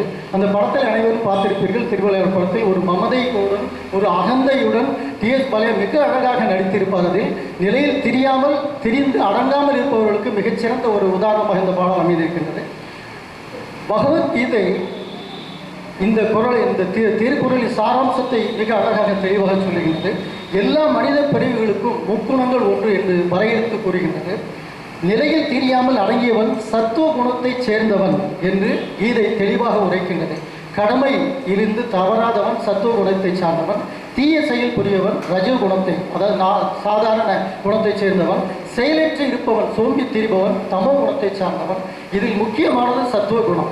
கடமை என்ற ஒன்று ஒவ்வொரு மனிதனும் செய்தே ஆக வேண்டும். மனித பிறவியின் சிறப்பு என்னவென்றால் தான் யார் என்பதை அறிந்து தன்னைத்தானே வென்று தன்னைத்தானே திருப்தி அடைந்து தானே கேள்வி தானே பதில் என்று தன் நிலை உணர்ந்து அடங்கியவனே தன் ஒன்று நிலை பெற்று இருக்கும் ஒருவனே சத்துவகுணத்தில் நிலை பெற்று இருப்பான். அப்படி சத்துவகுணத்தில் நிலை பெற்று இருப்பவன் வேறு யாரும் இல்லை, நிலையில் தெரியாமல் அடங்கியவனே என்று பகவத்கீதை உணராமல் உணர்த்துகிறது. சத்துவகுணத்தை சார்ந்தவன் நிலையில் தெரியாமல் அடங்கியவன் என்று உரைக்கின்றது. அடக்கமுடைமை அகில உலக அறிஞர்கள் பார்வையில் ஒழுக்கங்களில் சிறந்தது தலையாயது தன்னடக்கம் என்று கிரேக்க அறிஞர் சாக்ரட்டிஸ் சொல்கின்றார். ஒரு உயர்ந்த மனிதன் என்பதற்கான முதல் அடையாளமே தன்னடக்கம் தான் என்று ஜான் ரஸ்கின் ஆங்கிலேய கலை விமர்சகர் சொல்கிறார். அடக்கம் என்பது உங்களை குறைவாக எண்ணிக்கொள்வதில்லை, உங்களை பற்றிய எண்ணங்களை குறைத்துக் கொள்வதே என்று ஆங்கிலேய எழுத்தாளர் C.S. லூயிஸ் சொல்கிறார். மற்ற எல்லா நற்குணங்களுக்கும் அடிப்படையானது தன்னடக்கம் என்று சீன தத்துவ ஞானி கன்ஃபூஷியஸ் சொல்கிறார். தன்னடக்கம் உங்களை உண்மையானவனாக காண்பிக்கும், தற்பெருமையோ உங்களை செயற்கையானவனாக ஆக்கும் என்று அமெரிக்க எழுத்தாளர் தாமஸ் மெரிடன் சொல்லுகின்றார். தன்னடக்கத்தை பற்றி ஒரே ஒரு பெயரை சொன்னால் உங்கள் அனைவருக்கும் மிக எளிமையாக புரியும். நமது மேலாள் குடியரசுத் தலைவர் திரு அப்துல் கலாம் அவர்கள் தன்னடக்கத்தை உலகத்தின் முதுகில் எழுதி சென்றவர். தன்னடக்கத்தை சொல்ல அவரை விட மிகச்சிறந்த ஆள் இந்த உலகிலே இல்லை என்று கருத்துப்பட, அப்பேற்பட்ட அவர் தன்னடக்கத்துக்கு மிகச்சிறந்த உதாரணம். நிலையில் தெரியாத அடங்கியார் தோற்றத்திற்கு மிகச்சிறந்த உதாரணம். நிலையில் தெரியாமல் அடங்குவதை புரிந்து கொண்டவர்கள் எப்படி இருப்பார்கள்? அதற்கு ஒரு திரைப்படம். பாதி மனதில் தெய்வம் இருந்து பார்த்து கொண்டதடா, மீதி மனதை மிருகம் இருந்து ஆட்டி வைத்ததடா. பாதி மனதில் தெய்வம் இருந்து பார்த்து கொண்டதடா, மீதி மனதில் மிருகம் இருந்து ஆட்டி வைத்ததடா. ஆட்டி வைத்த மிருகம் இன்று அடங்கி விட்டதடா, ஆட்டி வைத்த மிருகம் இன்று அடங்கி விட்டதடா. அமைதி தெய்வம் முழு மனதில் கோவில் கொண்டதடா. சட்டி சுட்டதடா, கை விட்டதடா, புத்தி கெட்டதடா, நெஞ்சை தொட்டதடா, புத்தி கெட்டதடா, நெஞ்சை தொட்டதடா. நிலையில் திரிந்து அடங்காதவர் அடக்கிய பாரதியின் கதை ஒன்று உண்டு. அதை இங்கே உங்களுக்கு சொன்னால் மிக பொருத்தமாக இருக்கும். பாரதி சுப்பிரமணியன் என்ற பெயர் பெற்றவர். எட்டயபுரத்தில் மிகச் சிறப்பாக கவியை புனைகிறார் என்று கேள்விப்பட்டவர் எட்டயபுரம் மகாராஜா அவரை அரசவைக்கு அழைக்கின்றார். அவருக்கு பாரதி என்ற பட்டம் கொடுக்க வேண்டும் என்று எட்டயபுரம் மகாராஜா விரும்புகிறார். அவர் உடனே அரசவை கவிஞர் காந்திமதிநாதருக்கு பணிக்கின்றார், பாரதி பட்டம் கொடுங்கள் என்று. உடனே காந்திமதிநாதர் அரசவையில் மிகப்பெரிய புலவர், வயதானவர். அவர் பாரதிக்கு சாதாரண 11 வயது பையனுக்கு பாரதி பட்டமா என்று அவர் மிக பொறாமை கொள்கிறார். ஒரு வகையில் அவருக்கு காழ்ப்புணர்ச்சி. உடனே அவர் பாரதியை எப்படியாவது சோதனை செய்ய வேண்டும் என்று அவருக்கு மிக கடுமையான ஒரு பயிற்சி என்று ஒரு தலைப்பு, ஒரு ஈற்றடி வழங்குகிறார். பாரதி சின்ன பயல் என்ற ஈற்றடியில் நீ வெண்பா எழுதி வா என்று அவரை பணிக்கின்றார். உடனடியாக 5 to 10 மணித்துளிகளில் அதற்கு ஒரு வெண்பா அழகாக ஏற்றி மகாகவி பாரதி அந்த மேடையில் வாசிக்கின்றார். அந்த வெண்பா ஆண்டில் இளையவன் என்று அந்தோ அகந்தையினால் ஈண்டின்றி இகழ்ந்தென்னை ஏளனம் செய் மாண்பு அற்ற காரிரில் போல் உள்ளத்தான் காந்திமதி நாதனை பார் அதி சின்ன பயல் என்று ஒரு வெண்பா ஏற்றி பாரதி அந்த மேடையில் பாடுகிறார். அதாவது ஆண்டில் இளையவன் என்று என்னை அகந்தையினால் ஈண்டு இங்கு இகழ்ந்து ஏளனம் செய்கின்ற மாண்பு அற்ற கார் இருள் போல் உள்ளம் கொண்ட காந்திமதி நாதர் பாரதியை விட அதி சின்ன பயல், பார் அதி சின்ன பயல் என்று அவர் அங்கே வெண்பாவை வழங்குகின்றார். அதை கேட்டவுடன் அனைவருக்கும் மகிழ்ச்சி. ஒரு புறம் மகிழ்ச்சி, ஒரு பக்கம் அதிர்ச்சி. சாதாரண சிறுவர் நாம் மிக பெரும் புலவரான காந்திமதிநாதரை பார்த்து அதி சின்ன பயல் என்று சொல்லிவிட்டாரே என்று அந்த அவையோருக்கு ஒரு பக்கம் மகிழ்ச்சி, ஒரு பக்கம் அதிர்ச்சி. இதை கவனித்த பாரதி உடனே, ஐயா மன்னிக்க வேண்டும், நீங்கள் எனக்கு கொடுத்த கட்டளைப்படி நான் ஒரு வெண்பா எழுதியதாக இல்லை, அந்த வெண்பா தனியாக இருக்கின்றது, இது இந்த அவைக்காக நான் எழுதியது என்று சொல்லி அவரை மிக அழகாக ஒரு சில நிமிடங்களில் மாற்றி வேறொரு வெண்பா எழுதி அதே அவையில் வாசிக்கின்றார். ஆண்டில் இளையவன் என்ற ஐய அருமையினால் ஈண்டு என்ற அன்னை நீ ஏந்தினையால் மாண்புற்ற காரது போல் உள்ளத்தான் காந்திமதி நாதற்கு பாரதி சின்ன பயல் என்று அந்த வெண்பாவையே மாற்றி ஆண்டில் இளையவன் என்று என்னை அன்னை போல் ஏந்தி என்னை இந்த சபையில் ஆதரித்தாய், மாண்புற்ற புகழ்பெற்ற கார்முகில் போல் உள்ளம் கொண்ட காந்திமதி நாதற்கு பாரதி சின்ன பயல் என்று அழகாக அதை மாற்றி ஒரு வெண்பாவை எழுதி பாரதி அங்கே கொடுத்தார். இந்த கதை இங்கே சொல்வதற்கு காரணம், நிலையில் திரிந்து அடங்காத நிலையில் இருந்த காந்திமதி நாதரை கூட பாரதி அடக்கிய கதை இது. வரலாற்றில் எழுதப்பட்ட ஒரு கதை. அதை இங்கே பகிர்ந்து கொண்டேன் உங்களுடன். மனதை மனதை அடக்குவது எவ்வளவு சிரமம் என்று பாரதி அறிந்து இருந்தார் அப்பொழுது. அதனால் மணப்பெண் என்ற தலைப்பில் பாரதி ஒரு கவிதை எழுதியிருந்தார். அந்த கவிதை இந்த குரலுக்கு மிக பொருத்தமாக இருக்கின்றது. மணப்பெண். மணமெனும் பெண்ணே வாடினி கேளாய், ஒன்றையே பற்றி ஊசலாடுவாய், அடுத்ததை நோக்கி அடுத்தடுத்து உலவுவாய், நன்மையே கொண்டு நீ சோர்ந்து கை நடுவுவாய், விட்டுவிடு என்றதை விடாது போய் விடுவாய், தொட்டதை மீளவும் தொடுவாய், புதியதிற்காணில் புலன் அழிந்திடுவாய், புதியதை விரும்புவாய், புதியதை அஞ்சுவாய், அடிக்கடி மதுவினை அணுகிடும் வண்டு போல் பழமையாய் பொருளில் பறிந்து போய் வீழ்வாய், பழமையே அன்றி பார்மிசை ஏதும் புதுமை காணோம் என புலம்புவாய், சீச்சி பிணத்தினை விரும்பும் காக்கையே போல அழுகுதல் சாதல் அஞ்சுதல் ஆகிய இழிபொருள் காடில் விரைந்தது இசைவாய். அங்கனே என்னிடத்தென்று மாறிதல் இல்லா அன்பு கொண்டிருப்பாய் ஆவி காத்திடுவாய். கண்ணினோர் கண்ணாய் காதில் காதாய் புலன் புலப்படுத்தும் புலனாய் என்னை உலக உருளையில் ஒட்டுற வகுப்பாய் என்று மிக அழகாக மனதினை அடக்க அவன் படாத பாடுபட்டிருக்கின்றான் என்பதை இந்த கவிதை மிக தெளிவாக உணர்த்துகின்றது. அதனால் இதை நான் சொல்லுகின்றேன். நாலடியார் சொல்லும் 59வது பாடல் நிலையில் தெரியாமல் அடங்கியவர்கள் எப்படி இருக்க வேண்டும் என்பதற்கு உதாரணமாக அமைந்திருக்கின்றது. மெய்வாய் கண் மூக்கு செவி என பெயர் பெற்ற ஐவாய வேட்கை அவாவினை கைவாய் கலங்காமல் காத்துய்க்கு மாற்றுடையான் விளங்காது வீடு பெறும் என்று மிக அழகாக மெய் வாய் கண் மூக்கு செவி இவை அனைத்தின் வேட்கையையும் அவாவினையும் கைவரப் பெற்று கலங்காமல் காத்து அதை மடைமாற்றக்கூடிய திறமை உள்ளவர்களுக்கு வீடு பேறு தானாக வந்து எளிதாக கிடைக்கும் என்று நாலடியாரின் 59வது பாடல் மிக தெளிவாக விளக்கும். நிலையில் தெரியாமல் அடங்கியவர்கள் எப்படி இருப்பார்கள் என்பதை கண்ணதாசனும் சொல்லுகின்றார். கடலளவு கிடைத்தாலும் மயங்க மாட்டேன், அது கையளவே ஆனாலும் கலங்க மாட்டேன். உள்ளத்திலே உள்ளதுதான் உலகம் கண்ணா, அதை உணர்ந்து கொண்டேன் துன்பமெல்லாம் விலகும் கண்ணா. உணர்ந்து கொண்டேன் துன்பமெல்லாம் விலகும் கண்ணா. ஆட்டுவித்தால் யாரொருவர் ஆடாதாரே கண்ணா, ஆசையினும் தொட்டிலே ஆடாதாரே கண்ணா. நீ நடத்தும் நாடகத்தில் நானும் உண்டு, நீ நடத்தும் நாடகத்தில் நானும் உண்டு. என் நிழலில் கூட அனுபவத்தின் சோகம் உண்டு என்று அழகாக கடலளவு கிடைத்தாலும் மயங்க மாட்டேன், அது கையளவே ஆனாலும் கலங்க மாட்டேன் என்ற நிலைதான் நிலையில் தெரியாமல் அடங்கியவனது மிகச்சிறந்த உதாரணம் என்று அழகாக கண்ணதாசன் தனது பாடல்களை தெரிவிக்கின்றார். அடுத்ததாக விவேக சிந்தாமணியின் 26வது பாடல். பொருட்பாலை விரும்புவர் காமப்பால் இடைமூழ்கி புரள்வர் கீர்த்தி அருட்பாலாம் அறப்பாலை கனவிலுமே விரும்பார் அறிவொன்று இல்லா குருப்பாளர் கடவுளர்பால் வேதியர்பால் புறவலர்பால் கொடுக்க கோரார் செருப்பாலே அடிப்பவர்க்கு விருப்பாலே கோடி செப்பன் சேவித்து விடுவார் என்று அழகாக இந்த நிலையில் திரிந்து அடங்காமல் இருப்பவர்களுக்கு மிகச்சிறந்த உதாரணமாக இந்த பாடல் அமைந்திருக்கின்றது. பொருட்பாலை விரும்புவார்கள், காமப்பால் இடையில் மூழ்கி புரள்வார்கள், கீர்த்திமிக்க அருட்பாலை அறப்பாலை கனவிலுமே நினைக்க மாட்டார்கள் அறிவொன்று இல்லாதவர்கள். குருப்பாளர் கடவுளர்களுக்கும் வேதியர்களுக்கும் பாவலர்களுக்கும் கொடுக்க கோரார், எதுவுமே கொடுக்க மாட்டார்கள், தானம் செய்ய மாட்டார்கள்.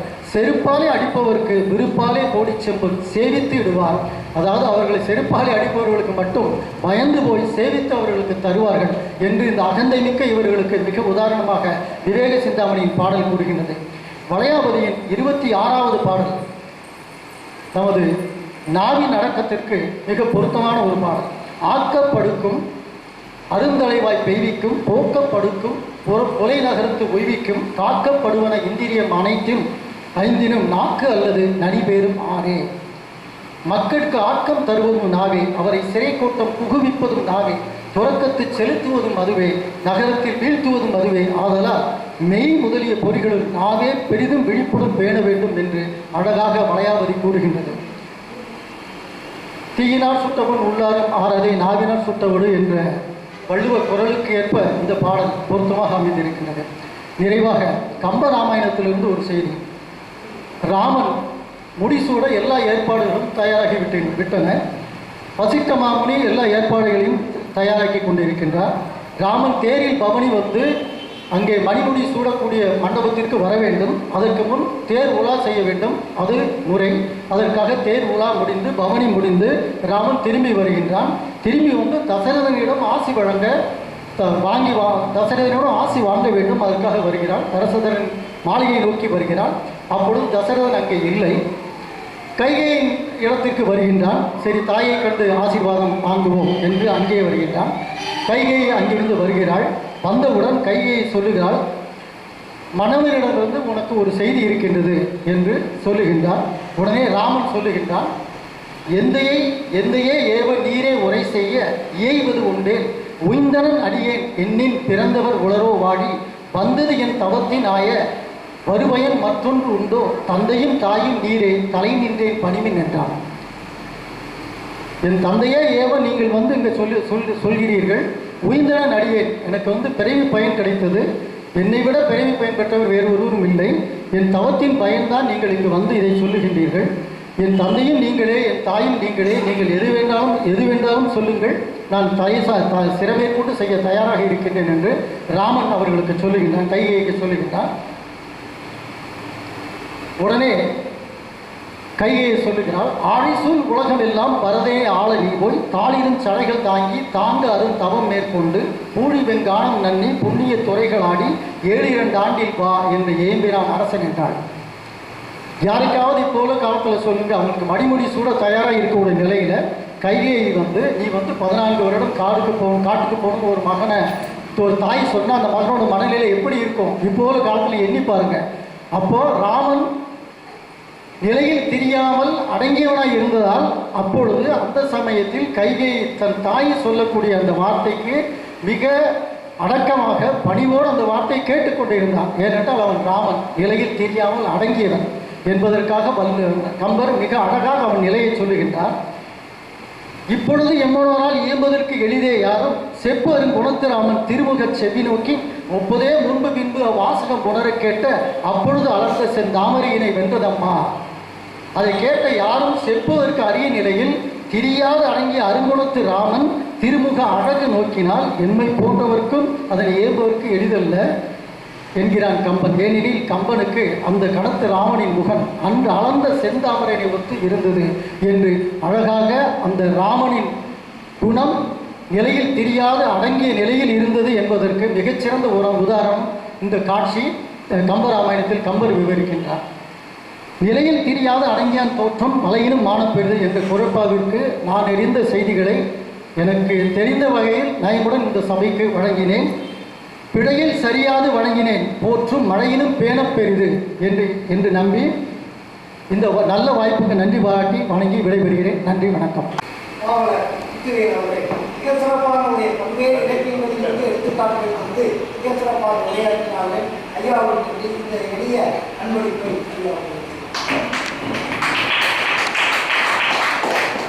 கலந்துரையாடல் 124வது குரட்பாவுக்கு அருமையான விளக்கங்களை தம்பி முத்துவேல் அவர்கள் வழங்கியிருக்கிறார்கள்.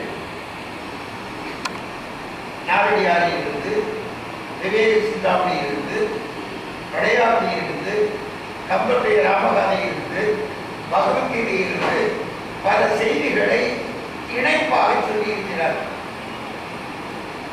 நிலையில் திரித்து அடங்குபவர்கள், நிலையில் தெரியாது அடங்குபவர்கள் என்று அந்த அடக்க நிலையில நுட்பமான ஒரு செய்தியையும் நம்முடைய சுட்டிக்காட்டியிருக்கிறார். மேலும் ஏதாவது வினாக்கள் விளக்கங்கள் நீங்கள் விரும்பினால் கேட்டுக்கொள்ளலாம்.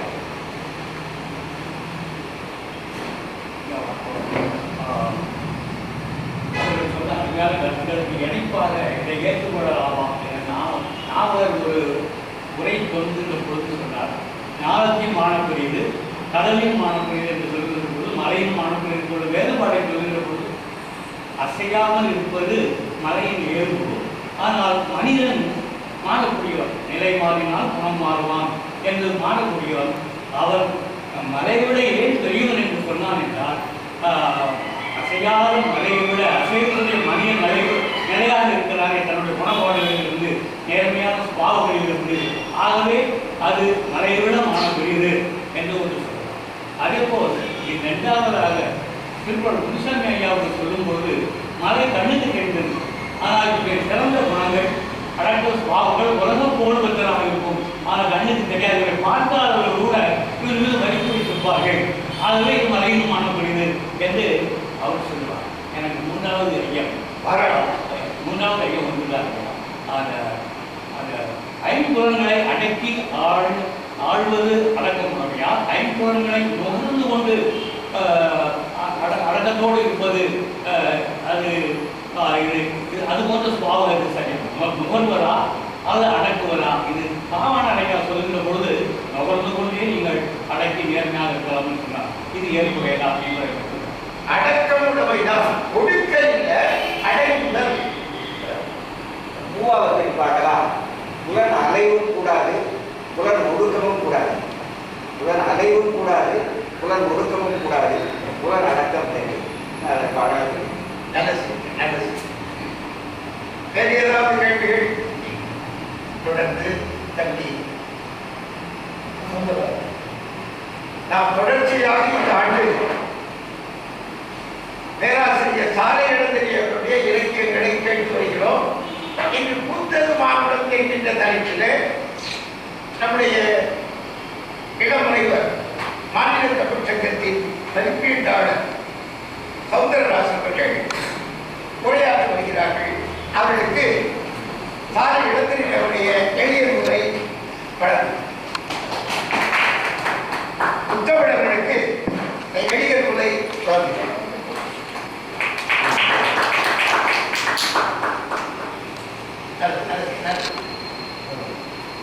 இந்த கூட்டத்தினுடைய தலைவர் ஐயா புலவர் ராமசாமி அவர்களே, முன்னிலை வகித்து பெருமை செய்து கொண்டிருக்கின்ற ஐயா பேராசிரியர் வளனரசு அவர்களே,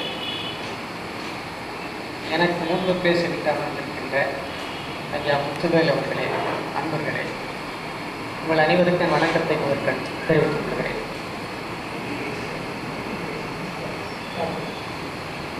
மலை உயர்வானது, நிலை தெரியாதது. மலையினுடைய செல்வம் எல்லோருக்கும் பயன்படக்கூடியது, உயர்வானது. எனக்கு என்ன அப்படி ஒன்றா, ஐயா நடமாடுகின்ற மனிதர்கள் அது நிலையாக இருக்கக்கூடியது அப்படின்னு சொன்னாங்க. எனக்கு என்ன சொன்னால், அந்த மலை சலனம் இல்லாமல் இருக்குது. அதுபோல் இங்கேயும் மனச்சஞ்சலம் சலனம் இல்லாமல் இருக்கக்கூடிய அந்த இதையும் தோற்றம் என்று சொல்வார் என்று நான் நினைக்கிறேன். உறுதியான கொள்கை அப்படிங்கிற அளவில் அவர் சொல்லியிருப்பார் என்று நினைக்கிறேன். இந்த ஆய்வு கட்டுரையை நான் அப்படியே உங்களிடம் வாசித்து வழங்கலாம் என்று நினைக்கிறேன். ஐயா பேராசிரியர் சாலை இளந்தரையன் அவர்கள் டெல்லி பல்கலைக்கழகத்திலே பேராசிரியர், நமது மாவட்டத்தை சேர்ந்தவர், களக்காடு பகுதியை சேர்ந்த சாலை நயினார் பள்ளி வாசல், இதுதான் அவருடைய ஊர். இந்த களக்காடுன்னு சொல்லுகிற போது அந்த ஊரை பற்றி சிறிது சொல்லித்தான் ஆகும். பல போர்களை கண்ட இடம்தான் களக்காடு அப்படின்னு பேர், களம் கண்ட இடம். அப்போ போர் நடைபெற்ற இடம் எது அப்படின்னு சொல்லி நான் அந்த பகுதியில் உள்ள சில பெரியவர்களை விசாரிக்கிற போது, ஏன் அப்படின்னு சொன்னால், போர் நடக்கிறதுக்கிட்ட ஒரு இடம் வேணும். ஆலங்கானம், பரந்தல், இப்படி ஒரு பாலைவன பகுதி மாதிரி ஒரு பெரிய புத்தல் காடு மாதிரி ஒரு இடம் வேணும். ஆனால் அந்த பகுதி மருது நிலமாக இருக்குது. 1850களில் கால்டுவெல் பாதிரியார் தமிழ்நாட்டிலேயே மிக செழிப்பான பகுதி களக்காட்டு பகுதி அப்படின்னு திருநெல்வேலி சீமை சரித்திரத்தில் பதிவு செய்கிறார். அப்போ எந்த பகுதியில் சேரர்களுக்கும் சோழர்களுக்கும் இந்த குறிப்பிட்ட பகுதி எல்லையாக விளங்கிய ஒரு பகுதி. ஏன்னா அந்த பகுதி தானே மலைப்பகுதி தானே. களக்காட்டுக்கு மேலே பாண்டிய மன்னருடைய கோட்டையெல்லாம் இருந்ததாக வரலாற்றை பதிவாகி இருக்கிறது. சிவராம தலைவர் என்ற ஒருவர் மலைக்கு மேலே சென்று கோட்டை கட்டி கொண்டு இந்த பகுதியினுடைய களக்காவல், திசைக்காவல் என்றெல்லாம் விரும்புவார். அப்படிப்பட்ட பணியில் இருந்ததாக கூட நான் வரலாற்றிலே படித்திருக்கிறேன். அப்போது அந்த போர் நடைபெறுகிற இடம் எது அப்படின்னு விசாரிக்கிற போது சில பெரியவர்கள் சொன்னார்கள், நீங்கள் நாங்குநேரியிலிருந்து களக்காடு போகிற வழியில் பாருங்கள், கடம்போடு வாழ்வுன்னு ஒரு ஊர் வரும், அது 2 மலைப்பகுதி இருக்கும், அது பாருங்கள் பரந்த வெளியாக இருக்கும், அந்த பகுதி தான், அங்கே தான் போர்கள் ஏதாவது நடக்குதுன்னா அந்த பகுதி தான் நடக்கும் அப்படிங்கிறத சுட்டி காட்டினாங்க.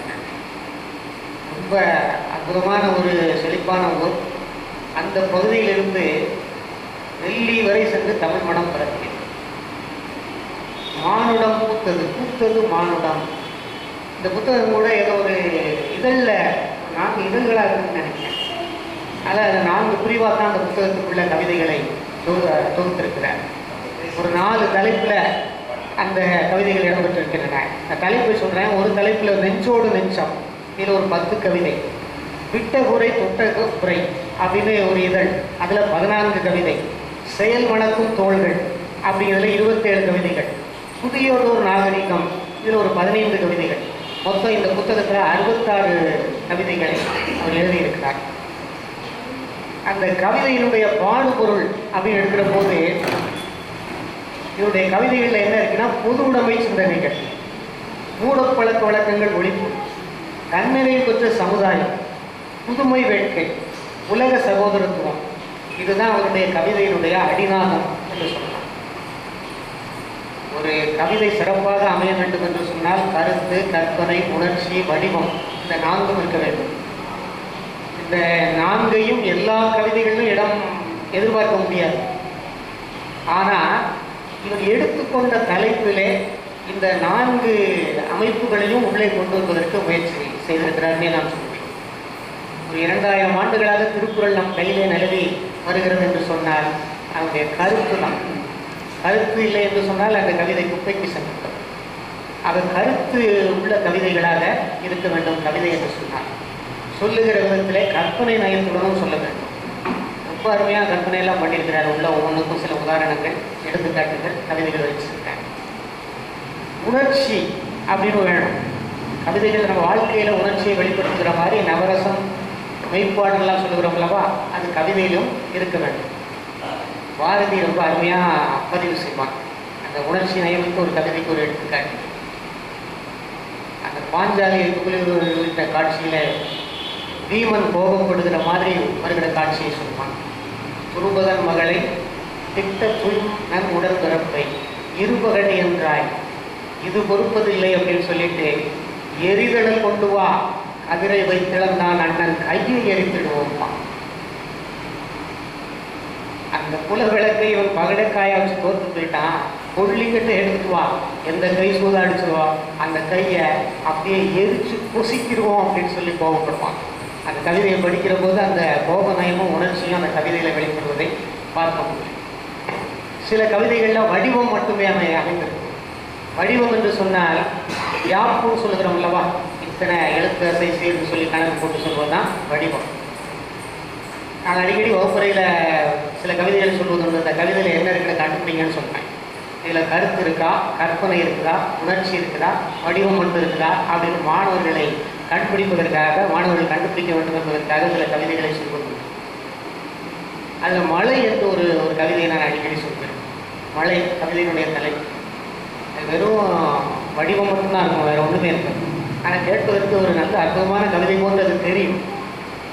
2 வருடம் நீ முரண்டு பிடித்ததால் இருண்டு போனதே வாழ்க்கை, இன்னும் நீ வரவில்லையானால் இறந்து போவதோ யாத்திரை, திரண்டு வர வேண்டும் இருண்ட வேகமே தீர வேண்டும் எம் வேட்கை, இங்கு வறண்டு கிடக்கும் எம் உள்ளங்களை வருட வேண்டும் உன் நீர்க்கை அப்படின்னு சொல்லி அந்த கவிதை எல்லாம் 2 திரண்டு அப்படின்னு சொல்லி அந்த ஓசை நயம்தான். அப்படி கவிதைகளில் எல்லாவற்றையும் கொண்டு வருவதற்கு அவர் இந்த கவிதைகளை ஒரு முயற்சி செய்திருக்கிறார் அப்படின்னு சொல்லலாம். ஒரு சிறந்த கவிஞனுக்கு பாடுபொருள் அப்படிங்கிறது ஒரு பெரிய விஷயமே கிடையாது. பேராசிரியர் ஐயா ஞானசம்பந்தம் சொல்வது போல, சிறந்த கவிஞனாக இருந்தால் குண்டூசின்னு தலைப்பு கொடுத்தா கூட அற்புதமாக கவிதைகள் இருக்குமா. அரைகுறை கவிஞனாக இருந்தால் குமரி முனை என்று தலைப்பு கொடுத்தாலும் கூட அவனால் கவிதை எழுத முடியாது. அது பாடுபொருள் பிரச்சனை இல்லை, பாடுபவர் தான் சிறப்பாக இருக்க வேண்டும். அவரால் தான் அந்த பாடுபொருள் பெருமை அடைகிறது அப்படின்னு அந்த இலக்கிய கலை என்ற புத்தகத்திலே சொல்வார். இவருடைய கவிதையில் உயர்ந்த லட்சியம்தான், அது ஒன்றும் சந்தேகம் தான். ரொம்ப உயர்ந்த லட்சியத்தை மானுட வாழ்க்கையின் எல்லை பிறப்பு முன்பு என்றுமே இல்லாத அளவில் இன்று விரிந்து பல திசைகளையும் ஆளாவுகிறது. குடும்ப மனிதன், ஊர் மனிதன், மொழி மனிதன், நாட்டு மனிதன் என்ற எல்லைகளை தகர்த்து உலக மனிதனை ஈர்க்கின்ற தடத்தில் நடக்கிறது மாற்றம். இந்த புத்தகம் எதை நோக்கி போகிறதுனா, ஒரு குடும்ப மனுஷன், ஊர் மனிதன், மொழி மனிதன், நாட்டு மனிதன் இல்லை, உலக மனிதன். நம்முடைய பாரதிதாசன் சொல்வது போல, தன்பண்டு தன் பிள்ளை சோறு வீடு இவையுண்டு தானும் தன்பான், சின்னதொரு கடுகு போல் உள்ளம் கொண்டோம், பெருவார்க்கும் பயனற்ற சிறிய கணன்னு அந்த கவிதையில் சொல்கிற போது கடைசியில் எல்லோரையும் ஒன்றாக பார்க்கின்ற தாயுள்ளம் வேண்டும் என்று சொல்லி அந்த கவிதையில முடிப்பான். அதுபோல இந்த புத்தகம் எப்படி தெரிகிறதுனா, மனிதன் என்ற எல்லைகளை தகர்த்து, சாதாரண மனிதன் தான் ஊர் மனிதன், நாட்டு மனிதன், எல்லை மனிதன், வட்டார மனிதன் தான். இந்த மனிதன் உயர்ந்த மனிதன். உயர்ந்த மானுடத்தை காட்ட வேண்டும் என்று நினைக்கிறார். அதனால் அந்த எல்லைகளை தகர்த்து உயர்ந்த தடத்தில் நடக்கிறது மானுடம் சொல்றார். வேற்றுமைகளை மறந்து உயர்ந்த லட்சியத்தை நோக்கி மானுட சக்தி விழித்திருக்க வேண்டும் என்று இவர் விரும்புகிறார். இந்த கவிதையை முழுவதும் ஒரு திறனாய்வு நோக்கில் சொல்ல முடியுமா அப்படின்னு நினைச்சு பார்த்தேன். 66 கவிதைகளையும் சொல்ல முடியாது. நம்முடைய கவிமணி சொல்வது போல, வாவின் நலமெல்லாம் யான் பகர வல்லேனோ, ஆவின் பாட்சுவையை நாளை அளந்து காட்டிடுவோம் அப்படின்னு பாரதியினுடைய கவிதையை பாட வந்த கவிமணி சொல்றார். பாவின் நலமெல்லாம் யாரும் பகர வல்லேனோ, அந்த பாவினுடைய நயத்தை எல்லாம் நான் சொல்வதற்கு தகுதியுடையவனா, ஆவின் பாட்சுவையை நாளை அளந்து காட்டிடுவோமா. அந்த பசுமாட்டினுடைய பாலை அந்த உலக்கு ஆளாக்குங்கிறது அளந்து காட்டும், லிட்டர் அளந்து காட்டும். குவான்டிட்டின்னு சொல்லக்கூடிய அளவை தான் அளந்து காட்டுவதுடைய சுவையினுடைய அளவை அளந்து காட்ட முடியாது. அதுபோல் அந்த நயத்தை எல்லாம் என்னால் சொல்ல முடியாது என்று சொல்வது போல இவருடைய பாடலையும் நம்மால் சொல்லிவிட முடியாது. ஒரு குறிப்பிட்ட கோணத்தில் எனக்கு புலப்பட்ட வரையில் அவருடைய கவிதையை வெளிப்படுத்த முயற்சி செய்கிறேன். குறிக்கோள் மாற்ற கவிஞன் என்று சொன்னால் அந்த கவிஞனுக்கு என்று எதையும் உற்று பார்க்கிற அறிவு இருக்க வேண்டும், ஒப்பிட்டு பார்க்கக்கூடிய அறிவு இருக்க வேண்டும். இதையும் தாண்டி சமுதாயத்தை பற்றிய உயர்ந்த எண்ணம் இருக்க வேண்டும். சமுதாயத்தை ஒரு அடி மேலே உயர்த்துவதற்கு இவனுடைய கருத்துக்கள் பயன்படுத்த அந்த வகையில் கவிஞனுடைய சிந்தனை இருக்க வேண்டும். உலக கவிஞர்கள் எல்லாம் இதைத்தான் செய்திருக்கிறார்கள். பிரெஞ்சு புரட்சியை உருவாக்கிய வால்டேர் ரூசோ அந்த நாட்டுடைய சுதந்திரம், சமத்துவம், சகோதரத்துவம் 3 கொள்கைகளை உயர்த்தி பிடித்து அந்த தேசத்தையே ஒரு நல்ல வழியில் திருப்பியவர் இந்த எழுத்தாளர்கள் தான். நம்முடைய பாரதியை எடுத்துக்கொண்டோம் என்று சொன்னால், நான் கூட இப்போ எழுதியது உண்டு, அவரது பேனா அக்னி குஞ்சுகளை பிரசவித்தது, பற்றி எரிந்தது சுதந்திரத்தி. அவருடைய பேனாவிலிருந்து ஒவ்வொன்றும் அக்னி குஞ்சுகள் தான் வரும். சுதந்திரத்தை பற்றி எரிந்தது, ஏன்னா அவருடைய கட்டி எழுப்பும் தலையங்கள், கனல் கற்கும் கட்டுரைகள் தேச மக்களை வழியாக சுதந்திர போராட்டத்துக்கு தயார் செய்தது அப்படின்னு சொல்லலாம். எல்லா கவிஞர்களும் இதைத்தான் செய்ய வேண்டும் என்று நினைக்கிறார்கள். நமது நாட்டில் இந்த கவிஞர்களுக்கு பெரிய அளவில் மரியாதை எல்லாம் அதிகமாக இல்லை. அவர்கள் பின்னால் ஒரு மிகப்பெரிய கூட்டம், ஒரு தொண்டர்கள் கூட்டம் திரண்டது மாதிரி இல்லை. மேல்நாட்டில் ஷேக்ஸ்பியருக்கோ அல்லது இங்கிலாந்து நாட்டில் இன்றைக்கும் சொல்கிறார்கள், ஒரு சின்ன பேப்பரில் ஒரு கவிதை என்ற பெயரில் ஒரு 20 வரி 30 வரி எழுதி கொண்டு வாசித்தால் அதனுடைய மரியாதை என்ன அப்படின்னு சொன்னால், அங்கே ஒரு 10,000 ரூபாய் மதிப்பு எவ்வளவு இருக்குமோ அவ்வளவு பணத்தை அந்த மதிப்பில், அந்த நாட்டினுடைய பண மதிப்பில் சொல்லுகிறார்கள். நமது தேசத்தில் மிகப்பெரிய கவிதை வாசிப்பவர்களுக்கு கூட அந்த மரியாதை இல்லை என்று தான் சொல்லலாம். புத்தகம் எழுதியவர்கள் கூட அதை வெளியிட முடியாத நிலை தான் இன்றைக்கு இருந்து கொண்டிருக்கிறது. ஆனால் நம்முடைய கவிஞர்களுடைய கருத்துக்களுக்கு ஒன்றும் பஞ்சம் இல்லை. மேத்தா என்று ஒரு கவிஞர் சொல்வார், எனது எழுத்து ரதத்தில் 7 அர்ச்சுனர்கள் ஏறி வருகிறார்கள், அவர்களை குருட்சேத்திரத்துக்கு நான் கூட்டி போகிறேன் அப்படிங்கிறார். என்னுடைய எழுத்து ரதத்தில் 7 அர்ச்சுனர்கள் ஏறி வருகிறார்கள், அவர்களை குருட்சேத்திரத்துக்கு நான் கூட்டி போகிறேன், ஒரு போராட்டத்திற்கு தயார் செய்ய போகிறேன் அப்படிங்கிற மாதிரி ஒரு பிரகடனத்தை அவர் வெளியிடுகிறார். நம்முடைய கவிஞர் சொல்லுகிறார், நமது சாலை இளந்திரையின் அவர்களுடைய அந்த பிரகடனம், அவர்களுடைய அறிவிப்பு என்னவென்று சொன்னார், அவருடைய எண்ணமெல்லாம் பிரிவில்லாத உலகம், வேதமில்லாத உலகம், எல்லை இல்லாத உலகம், மானிடத்தை மதிக்கின்ற உலகம். இப்படிப்பட்ட உலகத்துக்கு நம்மை அழைத்து செல்ல விரும்புகிறார். எல்லா கவிதைகளிலுமே இதுதான் அடிநாதமாக இருக்கு. அதற்கு தடையாக உள்ளவற்றையெல்லாம் தகர்த்தெறிந்து விட வேண்டும் என்று சொல்லுகிறார். இதுதான் அவருடைய மிக உயர்ந்த குறிக்கோள் மாத்திர நம் கண் முன்னாலே காட்டுகிறார். உலகு இன்பக் கேணி அப்படின்னு ஒரு தலைப்பில் ஒரு கவிதை இருக்குது. எல்லோரும் இன்புக்கு இருக்க வேண்டும், ஆனந்த கண்ணீர் தவிர வேறு நீர் கண்களில் வேண்டாம் அப்படிங்கிறது. அழகிய நீர்வெளிகளிலே இன்பச் செம்மை அல்லாது பிற சிவப்பு புகவே வேண்டாம். இன்பத்தினால் வரக்கூடிய கண்கள் சிவப்பு போகக்கூடிய அந்த சிவப்பு இருக்கலாமே தவிர வேறு சிவப்பு வேண்டாம் என்று சொல்லிவிட்டு, பழகியவர் நம்மாலே இன்பமன்றி மற்றொன்றும் ஒருபோதும் பெறவே வேண்டாம். துன்பங்கிற வார்த்தையால் கூட சொல்லுங்க, இன்பமன்றி மற்றொன்றும் ஒருபோதும் பெறவே வேண்டாம். அதை எல்லோரும் இருக்க வேண்டும் என்பதுதான் கவிஞனுடைய அவாவாக தெரிகிறது. படிப்பதிலும் புதுமைப்படை அப்படின்னு ஒரு கருத்தை சொல்றார். புத்தகம் நம்முடைய மனத்தை விசாலமாக்குகிறது. புத்தகம் இல்லாத வீடும் ஜன்னல் இல்லாத வீடும் ஒன்று. ஏன்னா வெளிக்காற்று வராது, வெளி உலகமே என்னன்னு தெரியாமல் போயிடுவாங்க. இதை சொன்னவர் காந்தி. கவிஞன் இயற்கையை படிப்பான், வானத்தையும் படிப்பான். ஒரு பூவுக்கான வரைபடம் தாவரத்தின் எந்த பகுதியில் உருவாக்கப்படுகிறதோ தெரியவில்லை. இது இன்குலாப் அப்படின்னு சொல்லக்கூடிய ஒரு கவிஞனுடைய கவிதை. ஒரு பூவுக்கான வரைபடம், அதனுடைய முளையிலே அதுக்கு ஒரு மூளை இருக்குது. அந்த தாவரம் செடியாக வளர்கிற போது அதுக்கான மூளை எங்கே இருக்கிறது நமக்கு கண்டுபிடிக்க தெரியாது. அதில் எந்த மூலையில் அந்த ஸ்கெட்ச் வரையப்படுகிறதோ தெரியவில்லை இருக்கும். சூரிய ஒளி, மண், பச்சையம், அப்புறம் நீர், இவற்றை கொண்டு ஒரு துளியை மதுவை உருவாக்குவதற்கு எந்த இடத்தில் அது திட்டமிடப்படுகிறதோ, எந்த அந்த செயல் நடக்கிறதோ தெரியவில்லை என்றெல்லாம் கற்பனை செய்து அந்த கவிதைகளை எழுதுவோம். இவர் புத்தகத்தை படிக்க வேண்டும் என்று சொல்லிவிட்டு அந்த புத்தகத்தை பற்றி என்ன சொல்கிறாரா, பூ அரும்பை படி, பொன் தளிரை படி. பூ அரும்பையும் படிக்க வேண்டியது இருக்கிறது, பொன் தளிரையும் படிக்க வேண்டியிருக்கிறது. இவற்றையெல்லாம் ரசிக்கவில்லை என்று சொன்னால் அவர் வாழ்க்கையில் நிறைய இழந்து விடுவார் தான் சொல்லுவேன். இயற்கையை ரசிக்க வேண்டும், சுமைக்க வேண்டும்.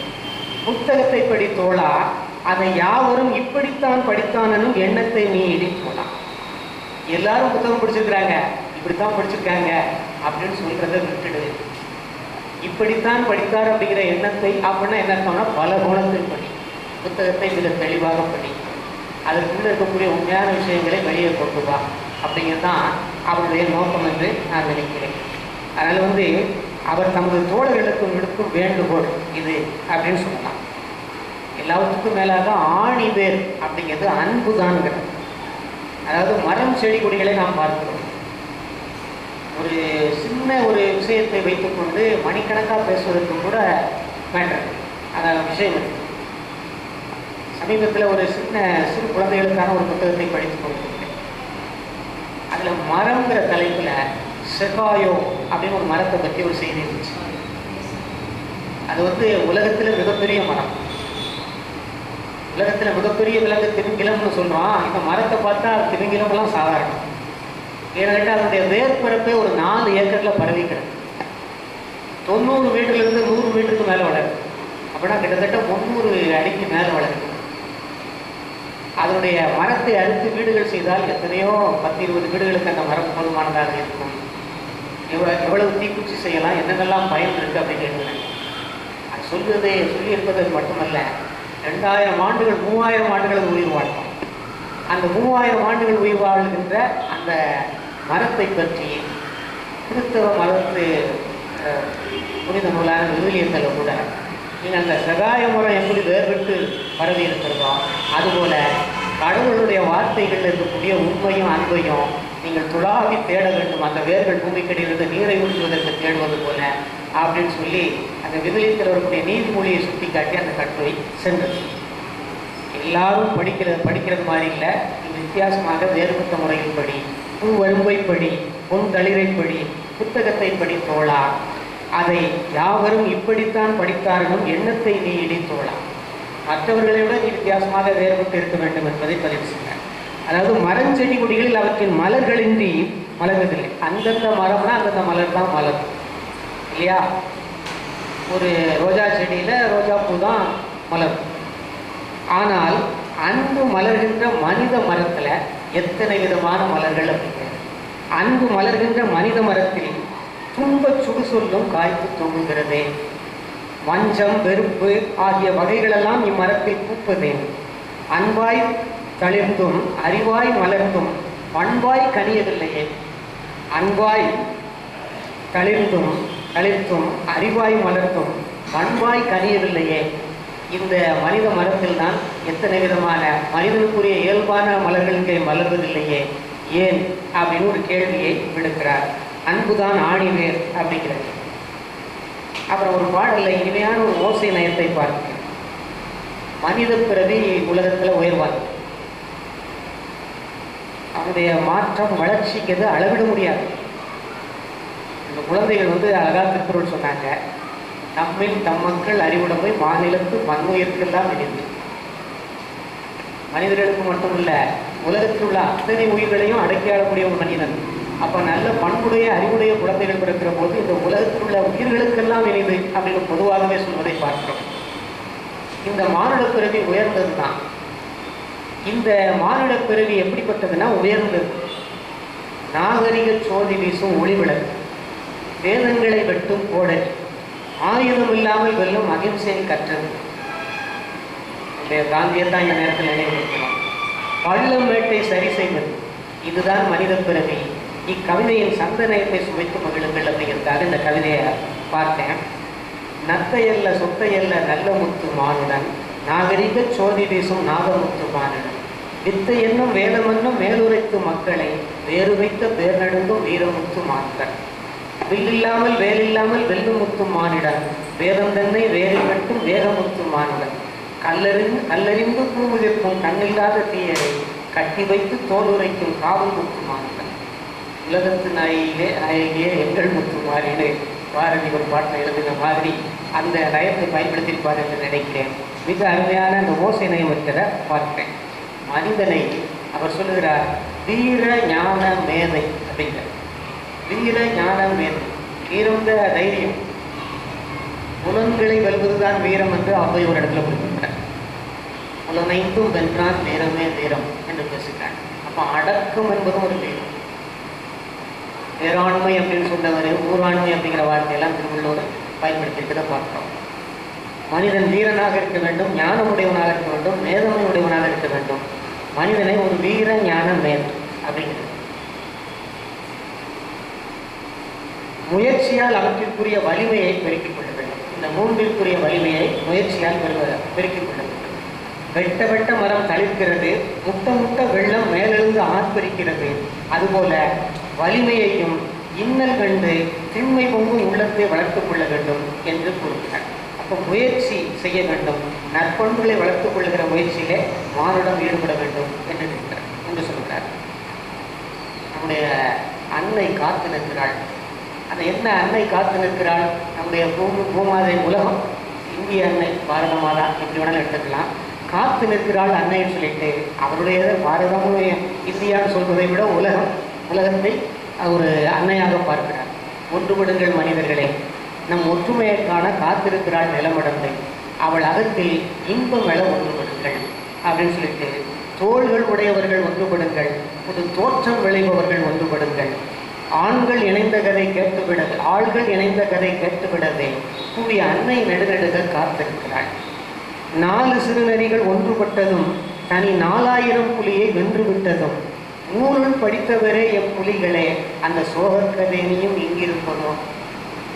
4 சிறு நரிகள் சேர்ந்து 4000 புலியை விரட்டிக்கலாம்.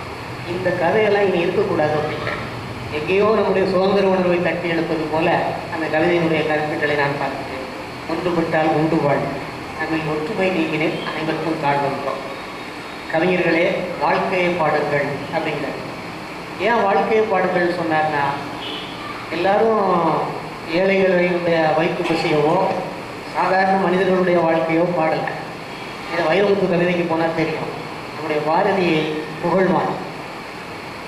அரசர்களுடைய கட்டிலறையையும் பிரபுக்களுடைய தொட்டிலறையையும் பாடிக்கழித்திருந்த புலவர்கள் மத்தியில் கவிதை குழந்தையை மாட மாளிகைகளிலிருந்து மீட்டு வந்து தெருவுக்கு அழைத்து வந்தவர் பாரதி. கவிதையை மாமரனின் பசி விண்ணப்பம் எழுத பயன்படுத்தியவன் அப்படின்னு வைரமுத்து கவிராஜன் கதை அப்படிங்கிற புத்தகத்தில் அருமையாக பாராட்டுவார். அப்போ அந்த கவிதைங்கிறது சாதாரண மனிதர்களுடைய வாழ்க்கையை பாட வேண்டும் என்று இவர் விரும்புகிறார். ஏதெங்கோ ஏதெங்கோ தேடி நீ யாருக்கோ யாருக்கோ பாடி ஆதங்கப்பட்டது போதும் நம் அன்றாட வாழ்வினை பாடு. அன்றாட வாழ்வை பாடுவதற்கு கவிஞர்கள் வேண்டும்.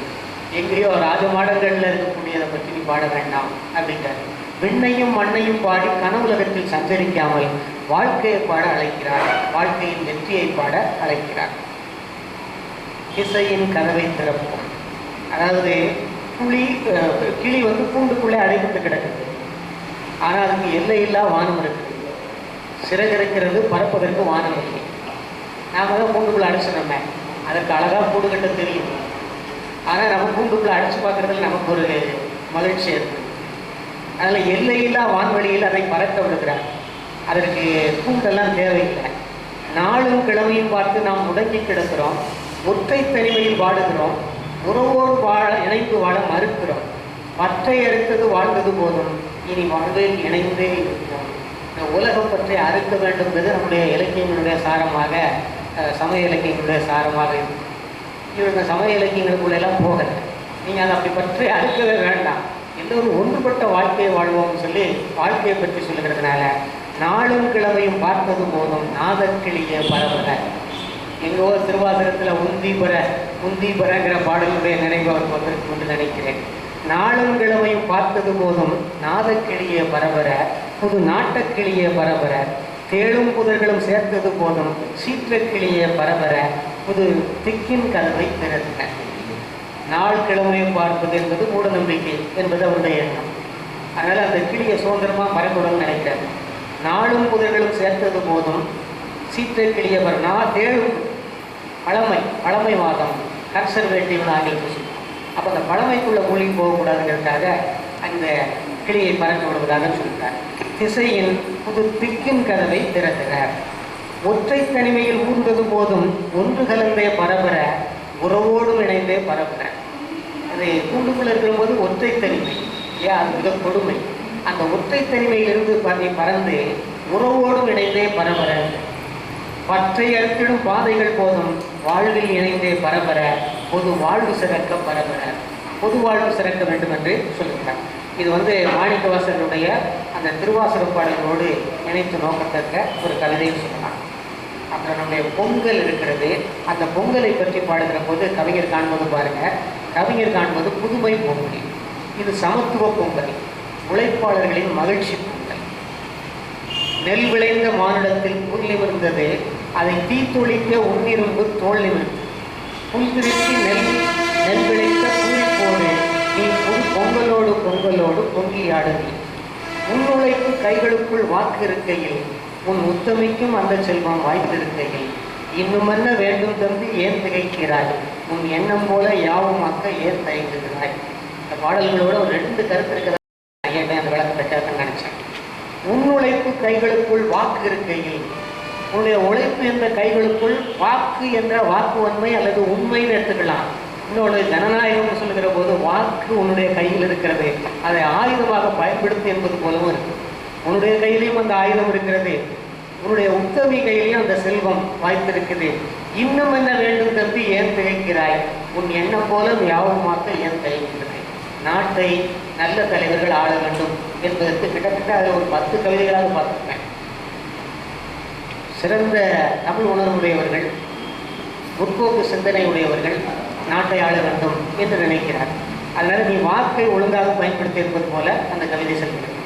உழவர்கள் நினைத்தால் பல உடையும் தம் உடை கீழ் பார்த்தார் இல்லையா. இதனுடைய திருக்குறள் கருத்து ஒரு ஆய்வு கற்றை கூட நானே இங்கே பேசியிருக்கேன். உழவர்கள் பின்னே உலகம் சுழல்கிறது. உழவர்கள் உழைப்பு இல்லை என்றால் துறவிகளின் வாழ்வும் இல்லை. உழைப்பாளர்களை பார்த்து உன் கையில் வாக்கு உண்மை இருக்கிறது, அதை ஒழுங்காக பயன்படுத்தி நாட்டை உயர்த்தி என்று அறைகோடு விடுக்கிறார் கவிஞர். புதியதோர் உலகம் செய்வோம் ஒரு தலைப்பு. கெட்ட போரிடும் உலகினை வேறொரு சாய்ப்போம் என்ற பாரதிதாசனுடைய பாடலோடு இதை ஒப்பிடலாம். சண்டையிட்டு தழும்பேறி போனோம், தாழ்ந்தவற்றை ஏந்தி மிக களைப்பாகி போனோம், பண்டைய நாள் போக்குகளை மாற்றிவிட வேண்டும். இப்படி ஒன்றொன்றையும் அந்த பழமையான எண்ணங்களை மாற்றிவிட வேண்டும் சொல்லிட்டு பழமை என்ற களநிலத்தை பண்படுத்தி புதுமை விதைகளை தூவுகிறார். இவ்விதைகள் ஒரு நாள் முளைத்து கிளைத்து மலர்ந்து மனம் பரப்பும் என்று நம்பக்கூடிய வகையிலே அவர் தன்னுடைய கருத்துக்களை சொல்லுகிறார். மனிதன் எவன் மனிதன் தான் தலைப்பு. நம்முடைய பாரதியாரிடம் சென்று உயர்ந்த மனிதன் யார் என்று சொன்னால், நீதி உயர்ந்த மதி கல்வி அன்பு நிறைய உடையவர்கள் மேலோர்கள். நீதியை உடையவர்கள், நடுவுநிலைமை உடையவர்கள், மதி அறிவுடையவர்கள், கல்வி அறிவு பெற்றவர்கள், அன்புடையவர்கள். இந்த 4 பண்புகளை பெற்றவர்கள் தான் உயர்ந்த மனிதன் அப்படின்னு பாரதி சொன்னார். இவர் மனிதன் என்று சொல்லிவிட்டு எவன் மனிதன் அப்படின்னு ஒரு கேள்வி எழுதிவிட்டு சொல்வார். யார் மனிதன்னா, கல்விகள் கண்டவன், புது காலம் சமைத்தவன், அன்பொழி கண்டவன், அள்ளி தழுவுபவன், துன்பத்தை எதிர்ப்பவன், பண்புடையவன், பக்குவமுடையவன், கனிவற்றவருக்கு கல்லூரி கண்டவன், கல்வி அறிவற்றவன் கல்லூரி கண்டவன், கட்டி எழுப்புபவன், மக்கள் கையில் கொடுப்பவன், தட்டி பறிப்பவரை கண்டால் சங்காரமூர்த்தி ஆகுபவன், கொடுமைகளை கண்டு எதிர்க்க வேண்டும். அதற்காக வீங்கிய ஓரிரு தோழினன், வெற்றி வியர்வியன், இவன்தான் மனிதன் என்று சொல்லி மனிதனுக்கு ஒரு வரையறையை உருவாக்குகிறார். இல்லறமே நல்லறம் என்கிறார். இன்றைக்கு கூட நிலையில் தெரியாத அடங்கியான் தோற்றம்ங்கிற குரல் இல்லறத்தில் வருகிறது.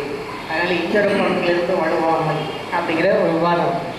இவ்வுலக வாழ்க்கையில் இரு வாழ்க்கை நெறிகள் உள்ளன. அவை இல்லறம், துறவரம். இவற்றுள் இல்லறமே சிறந்தது என்பது வள்ளுவர் துணிவு. இயல்பினால் இல்வாழ்க்கை வாழ்பவன் என்பான், முயல்வார்கள் எல்லாம் தன்.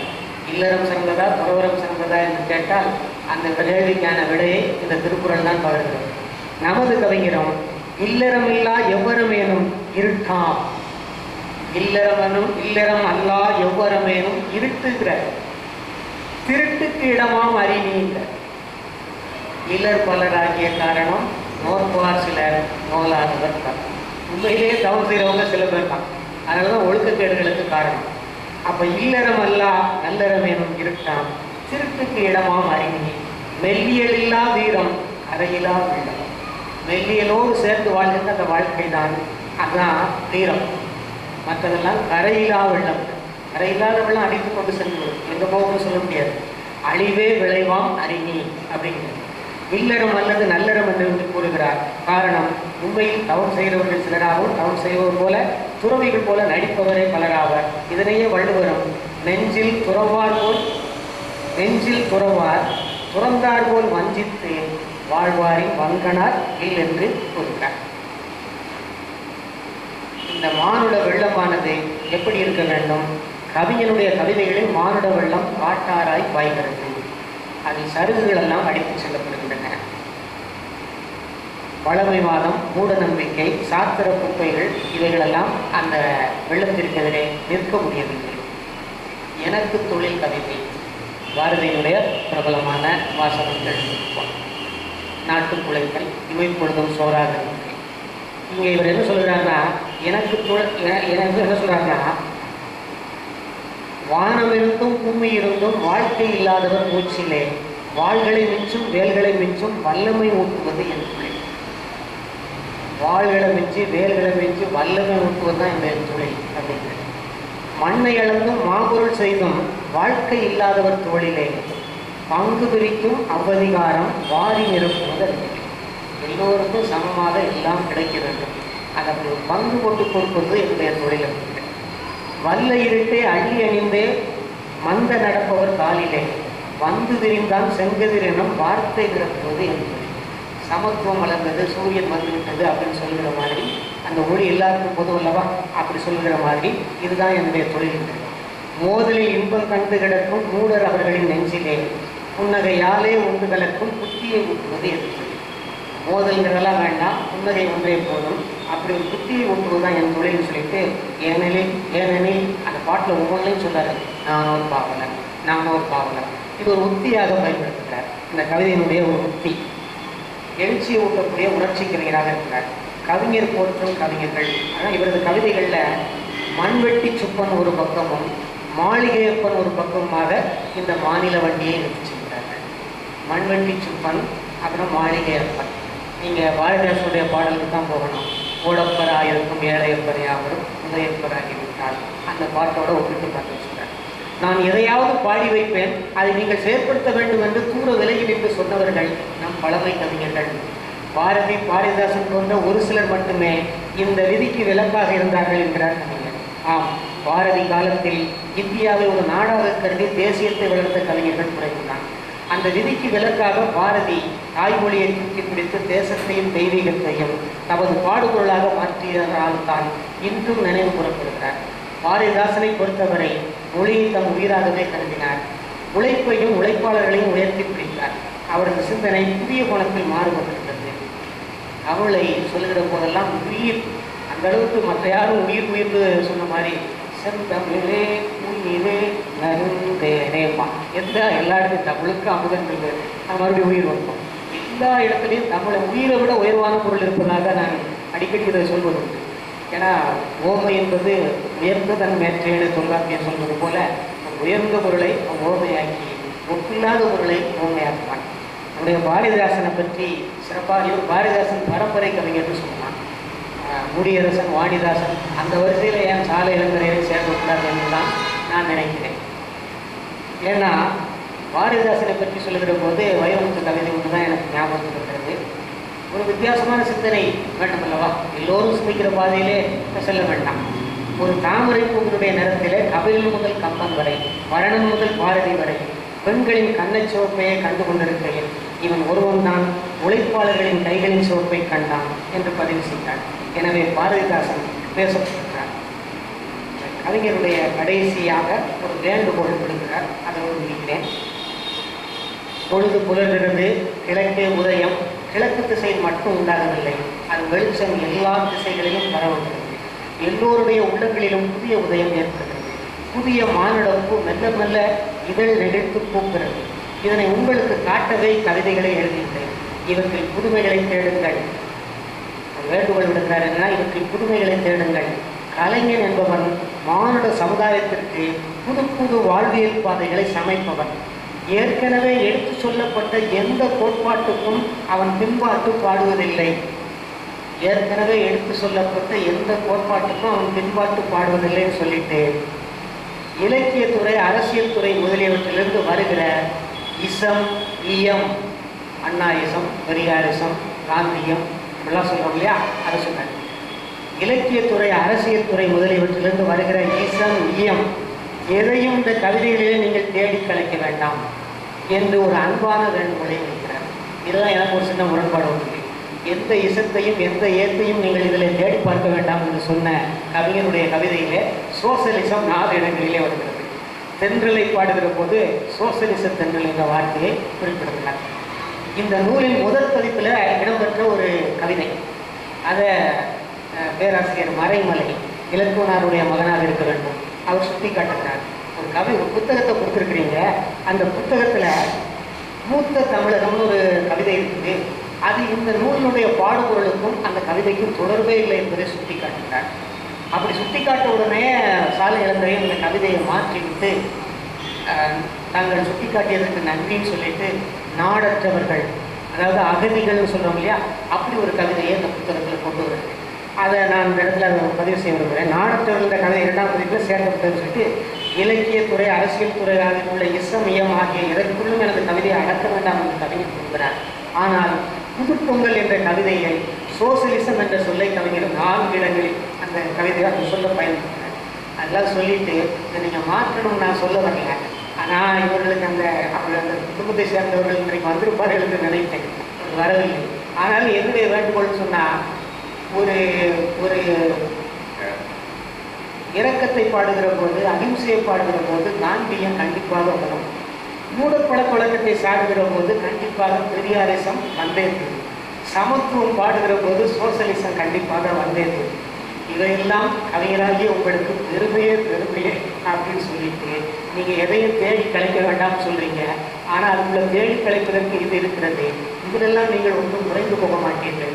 இது மனித சமுதாயத்தை உயர்த்த வேண்டும். மானுடம் என்ற ஒரு வார்த்தையை வைத்துக் கொண்டு தேடுகிற போது இது உயர்வானது தான். அதனால் அந்த இசத்துக்குள்ளே நீங்கள் மாற்றினாலும் ஒன்றும் பிரச்சனை இல்லை என்பதை நான் கூறிக்கொண்டு ஒரு சின்ன கருத்தை மட்டும் நான் நீங்கள் குறைக்க ஆசைப்படுகிறேன். அது என்ன அப்படின்னு சொன்னாங்க, அவருடைய கவிதையில் சில இடங்களில் ரொம்ப முக்கியமான ஒரு சின்ன ஒரு கருத்தை அதனால் சொல்லியிருக்கோம். பெண்மையை உயர்த்தி பிடிக்காத கவிஞர்களே இருக்க முடியாது. பாரதியாகட்டும், பாரதிதாசனாகட்டும், கவிமணியாகட்டும், ஒரு இடத்துல ஒரு அற்புதமான ஒரு சின்ன கருத்தினுடைய ஒரு வரியில் அது பழிச்சிருக்கு. சமுதாயத்தின் மேட்டிமையில் பெண்மைக்கு ஒரு கோயில் அமைக்க வேண்டும். பாரத மாதாவுக்கு யார் நம்முடைய சுப்பிரமணிய சிவா தர்மபுரி மாவட்டத்தில் ஒரு கோவில் இருக்கார். ஒரு குறியீடு தான். சமுதாயம் உயர வேண்டும், உயர்ந்த சிந்தனைக்குரிய சிறந்த லட்சியத்தை கொண்ட சமுதாயம் உருவாக வேண்டும். அதில் பெண்மைக்கு, தாய்மைக்கு ஒரு கோயில் அமைக்க வேண்டும். அது சென்று ஏதோ ஒரு கதையில் ஒரு கோவிலை சொல்லுகின்ற ஒரு அருமையான கருத்து. அப்புறம் காதலை பற்றி எந்த இடத்துலையாவது பாடியிருக்கிறாரா தேடி தேடி பார்க்கிறேன். பாதி கவிதையை சொல்லிட்டு அப்படியே ஓடி முற்போக்கு போட்டுக்கிறார். பாதி கவிதையை சொல்வார், அதுக்கிடையிலே முற்போக்கு போட்டு. என்னுடைய மனைவியை பற்றி துணைவியை பற்றி சொல்லிட்டு கவிதையில் சொல்லிட்டு, நீ எடுத்த புன்சிரிப்பை நீள நீள பாடினேன், நீ எடுத்த புன்சிரிப்பை நீள நீள பாடினேன், அடி நீ உரைத்த ஓர் சொல்லுக்கு தேனும் வாயும் தேடினேன், வாயிலிருந்து மக்கள் கூட்டம் வாடி வாடி சாய்கையில் உன் வாய்க்கும் கைக்கும் பாட்டு சொல்ல வார்த்தை தேடி ஆய்வுட்டோம். இப்படி மக்கள் துன்பப்பட்டு இருக்கும்போது உன்னுடைய வாய்க்கும் கவிதைக்கும் நான் பாட்டு பாடிக்கொண்டு இருக்க முடியாது அப்படின்னு சொல்லிட்டு, முல்லையே கடைசியில் எப்படி முடிக்கிறார், முல்லையே நீ கூட நெல்லு, நான் மூடர் தம்மை வெல்கிறேன், நீ மட்டும் எனக்கு துணையா நெல்லு, மூடத்தனத்தையும் மூடர்களையும் வென்று கொண்டே இருக்க வேண்டும், அதற்கு துணை இருக்க வேண்டும் என்ற ஒரு வேண்டுகோளையும் வைக்கிறார். அதனால் இந்த புத்தகத்தை பற்றி, இந்த கவிதையை பற்றி எனக்கு தெரிந்த வரையில், எனக்கு தெரிந்த ஒரு கோணத்தில் சிறிய கருத்துக்களை எனக்கு தோன்றியவற்றை ஒரு ஆய்வு தேவைப்படுகிறேன். இதில் மேலும் நிறைய வேறு வேறு கோணங்களில் பேசுவதற்கு நிறைய செய்திகள் இருக்கின்றன என்பதை மட்டும் இப்போதைக்கு கூறி நிறைவு செய்கிறேன். நன்றி, வணக்கம். 12ஆம் நூற்றாண்டில் மானுடம் வென்றதம்மா என்று கம்பர் பாடினார். 20ஆம் நூற்றாண்டில் மானுடம் புத்தது புத்தது மானுடம் என்று சாலையார் பாடினார். மனிதன் ஒருமை சொல், மாந்தன் என்று சொல்கிறோம். தன்மையாக சொன்னால் மாந்தர். மானுடம் என்கின்ற தன்மை சொல்லிலே மாந்தர்கள் எவ்வாறு வாழ வேண்டும், புத்து குலுங்குகின்ற இந்த மானுடம் புதுமைகள் பலவற்றை செய்ய வேண்டும் என்பதை சாலையார் தெளிவாக பல பாடல்களிலே சொல்லி இளையவர்களுக்கு எழுச்சி உணர்வை ஊட்டுகின்ற அருமையான ஒரு நூலாக இது அமைகிறது. இப்போது முருகேசன் அவர்கள் ஒரு பாடல் பாட வேண்டும் என்று விரும்புகிறார்கள். அவர்கள் பாடுகிறார்கள். தொடர்ந்து செல்வராணி அவர்கள் நம்முடைய 2 மணித்துளிகள் கருத்துரை வழங்குகிறார். அனைவருக்கும் வணக்கம். சென்ற வாரம் இந்த மன்றத்தில் திரு ஜேம்ஸ் ராஜா அவர்கள் உறுப்பு நலன் அணிதல் என்ற தலைப்பில் உரையாற்றினார்கள். எனது சிந்தனையும் எனது நினைவும் அந்த பாடலுக்குள் சென்றது. கவிஞர் கண்ணதாசன் எழுதிய அந்த பாடலை அந்த மன்றத்தில் பாடினேன். அனுமதி அளித்த தலைவருக்கு நன்றி. கண்கள் எங்கே, நெஞ்சமும் எங்கே, கண்ட போதே சென்றன அங்கே. கண்கள் எங்கே, நெஞ்சமும் எங்கே, கண்ட போதே சென்றன அங்கே. கண்கள் எங்கே, நெஞ்சமும் எங்கே, கண்ட போதே சென்றன அங்கே. கால்கள் இங்கே, மேனியும் இங்கே, கால்கள் இங்கே, மேனியும் இங்கே, காவலின்றி வந்தன இங்கே, காவலின்றி வந்தன இங்கே. கண்கள் எங்கே, நெஞ்சம் எங்கே, கண்ட போதே சென்றன அங்கே. மணி கொண்ட கரம் ஒன்று அனல் கொண்டு வெடிக்கும், அனல் கொண்டு வெடிக்கும். மணி கொண்ட கரம் ஒன்று அனல் கொண்டு வெடிக்கும், அனல் கொண்டு வெடிக்கும். மலர் போன்ற இதழ் ஒன்று பனி கண்டு துடிக்கும், மலர் போன்ற இதழ் ஒன்று பனி கண்டு துடிக்கும். துணை கொள்ள அவனின்றி தனியாக துடிக்கும். துயிலாத பெண்மைக்கு ஏன் இந்த மயக்கம், துயிலாத பெண்மைக்கு ஏன் இந்த மயக்கம். கண்கள் எங்கே, நிஜமும் எங்கே, கண்ட போதே சென்றன அங்கே. கண்கள் எங்கே, இனம் என்ன, குலம் என்ன, குணம் என்ன அறியே, குணம் என்ன அறியே. ஈடொன்றும் கேளாமல் என அங்கு கொடுத்தேன். குடை கொண்ட மதையானை உயிர் கொண்டு நடந்தான், முறை கொண்ட உடலோடு நான் இங்கு மெலிந்தேன். கண்களெங்கே நிஜம் எங்கே கண்ட போதே சென்றன அங்கே கண்களெங்கே.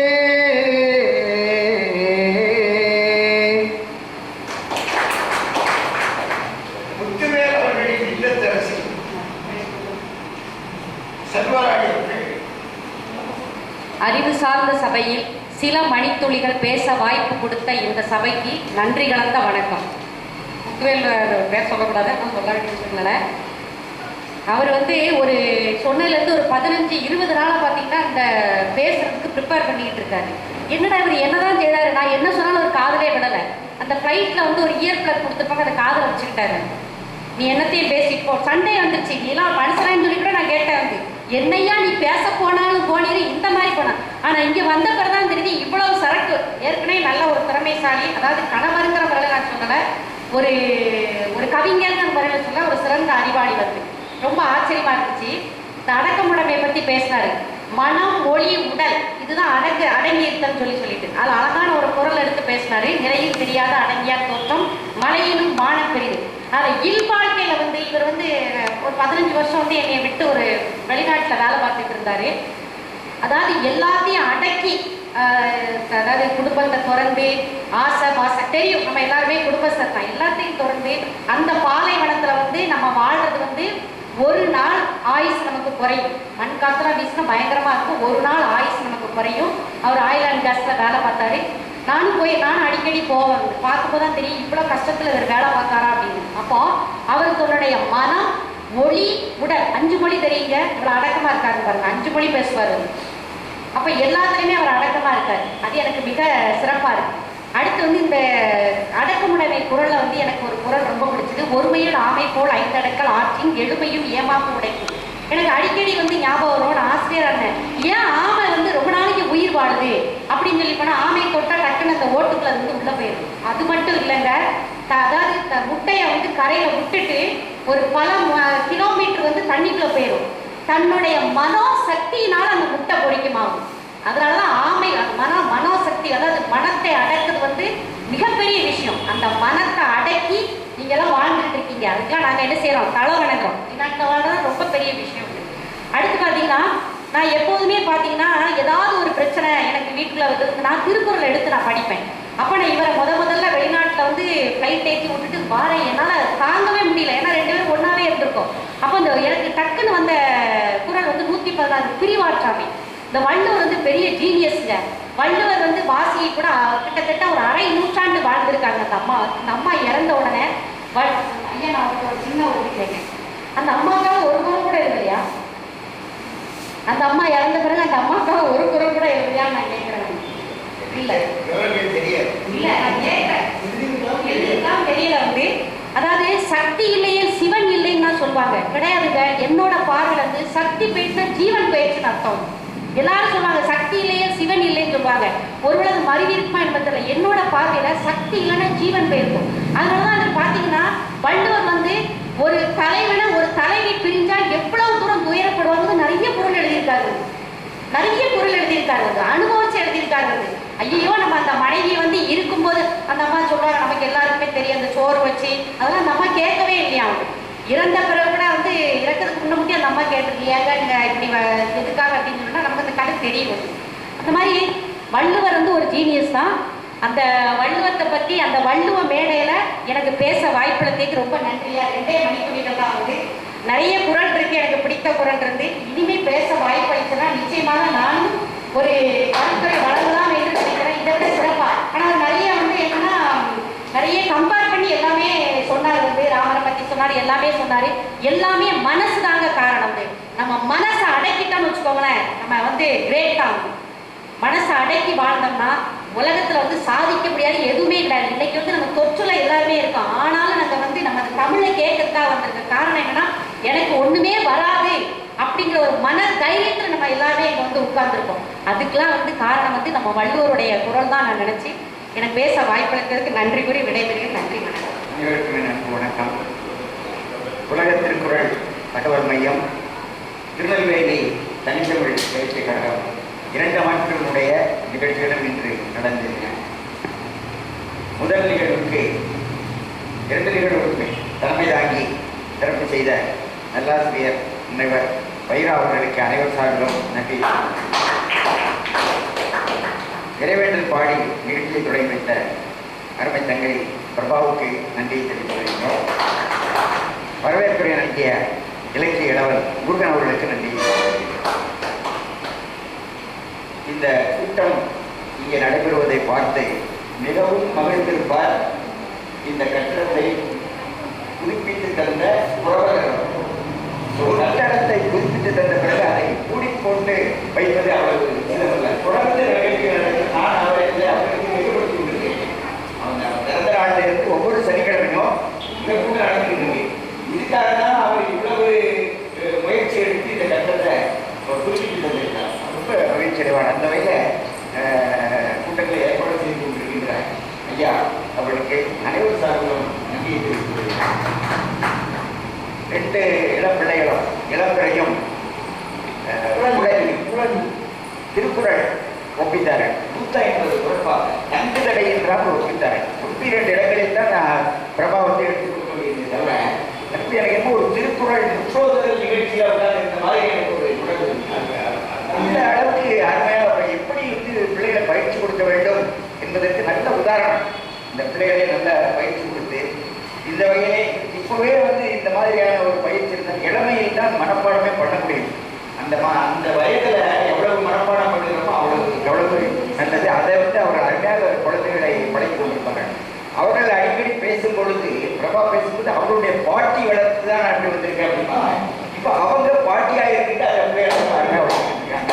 அவர்களுக்கு ரொம்ப பாராட்டு.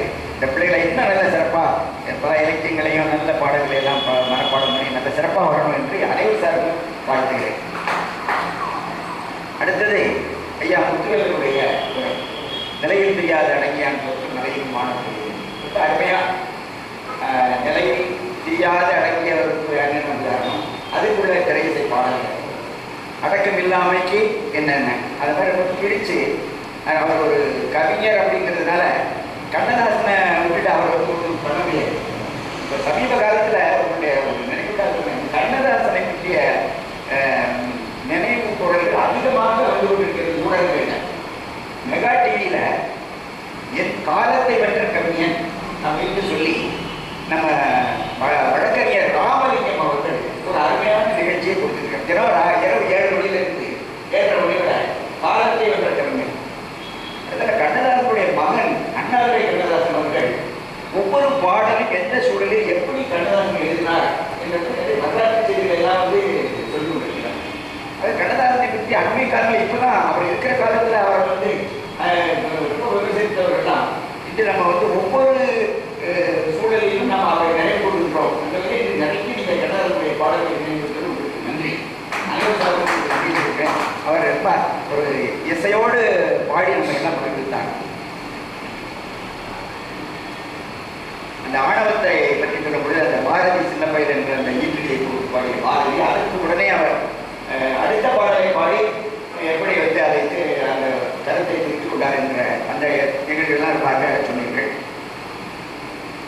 திருவள்ளுவர் மாலை அதில் நல்ல பாடல்கள் எடுத்து மேலாட்டு அறிஞர்களுடைய நிறைய பொன்மொழிகளை எல்லாம் நீங்கள் சொன்னீங்க. அதை சொல்லி உங்களை பற்றி குறைச்சி என்ன வேண்டாம், குறைவாக என்ன வேண்டாம், உங்களை பற்றியே நீங்கள் நினைத்து கொண்டிருக்கிறார்கள். நடக்கப்படுவதற்கு ஒரு அடிப்படையாக தான் அப்படின்னு சொல்லி நீங்கள் சொன்ன கருத்தை அடிவொட்டி உங்களுடைய துணையார் இந்த மலைமாற்றத்தை பற்றி சொன்னார்கள்.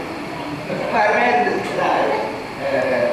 இன்னைக்கு நம்ம சாலை இளந்திரனை பற்றி நம்ம பேசக்கூடிய சாலை இளந்திரனையாகவும் சாலினி இளந்திரனையமாகவும் ரொம்ப மனமுத்த தம்பதிகள்.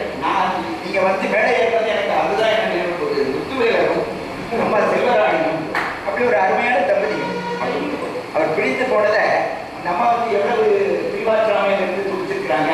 ரெண்டாவது உங்களுக்கு எவ்வளவு பெரிய நற்சான்றிதழ் கொடுத்துருக்குறாங்க. நீங்க அடக்கத்தோடு உங்களுடைய அத்தனை வெளியோடு வெளிநாட்டில் இருந்திருக்கீங்க அப்படின்றத ரொம்ப சொல்லி உங்களுடைய உரையினுடைய பெருமையெல்லாம் பாராக எடுத்துருந்தாங்க.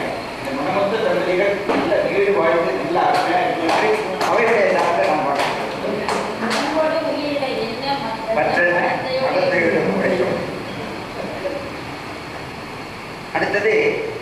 ஐயா சவுந்தரராஜன் ஐயாவுடைய திறனாய்வு சாலை எழுத்துடைய பூத்தது மாநிலம் ரொம்ப அருமையாக அவர்கள் சொன்னார்கள். ஒரு கவிஞனுக்கு பார்வை, அவனுடைய பாடுபொருள், இந்த ரெண்டு தான். பார்வை அப்படிங்கிறதுல இந்த கண்ணுடைய என்பவர் கற்றோர்கிறது கண்ணே ஒரு பார்வை என்கிற ஒரு பொருள். இந்த எதிரையுமே நமக்கு ஒரு பார்வை இருக்கணும் அப்படிங்கிறது. கண்ணுடைய என்பவர் கற்றோர் என்ற வகையில இந்த பார்வை, அவருடைய பார்வை, அவர் எப்படி எந்த இடத்துல இருந்து வந்திருக்கிறாரு, அவர் வாழ்ந்த காலம் தமிழ் மறுமலர்ச்சி காலம், ஒரு திராவிட இயக்கம் வளர்ந்து கொண்டிருந்த காலம். பெரியாரிலிருந்து மூட நம்பிக்கைகளை ஒழிக்கணும், பழமைவாதத்தை ஒழிக்கணும் என்ற கருத்தெல்லாம் வந்துட்டு இருந்த பள்ளியிலிருந்து பயின்று வந்தவர் அவர். அதனால அவர் எழுதின கவிதைகள் அவர் வந்து பார்வை பெற உலக பார்வையார். அவர் வந்து சொன்னார் இல்லையா, தீர ஞான வேதையாக இருக்க வேண்டும் மனிதன். அப்ப அந்த மானுடம் வந்து இத்தனை ஆண்டு காலம் அவர் என்னதான் இயற்கைசமெல்லாம் எனக்கு என்ற பார்க்காதீங்கன்னு சொன்னாலும் நமக்கு முன்னாலே இருந்த பேரறிஞருடைய தோல்வியிலிருந்து தானே நம்ம வந்து நம்முடைய கருத்தை சொல்கிறோம். ஆக சாலை எழுத்தினுடைய பின்னணி ஒரு நல்ல ஒரு பாடம், அவர் பயின்று பள்ளி, இதெல்லாம் அந்த நேரத்தில் அவரை உருவாக்கியது.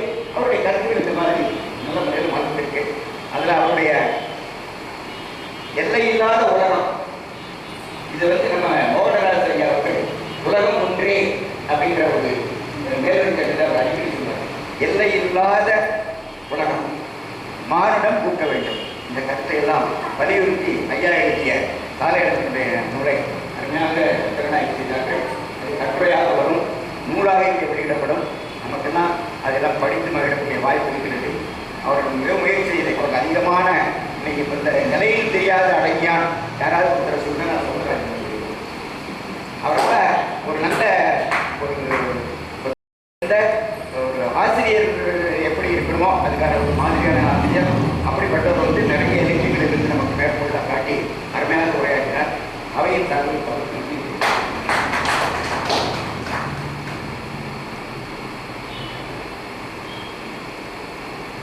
எல்லாவற்றுக்கும் மேலாக நம்ம எல்லாம் வழிநடத்தி கொண்டிருக்கின்ற உடமையா அவர்களை வந்து இந்த தனித்தமிழ் இலக்கிய கழகத்துக்கு ஒரு கால அட்டவணை வைத்திருக்கிறார்கள்.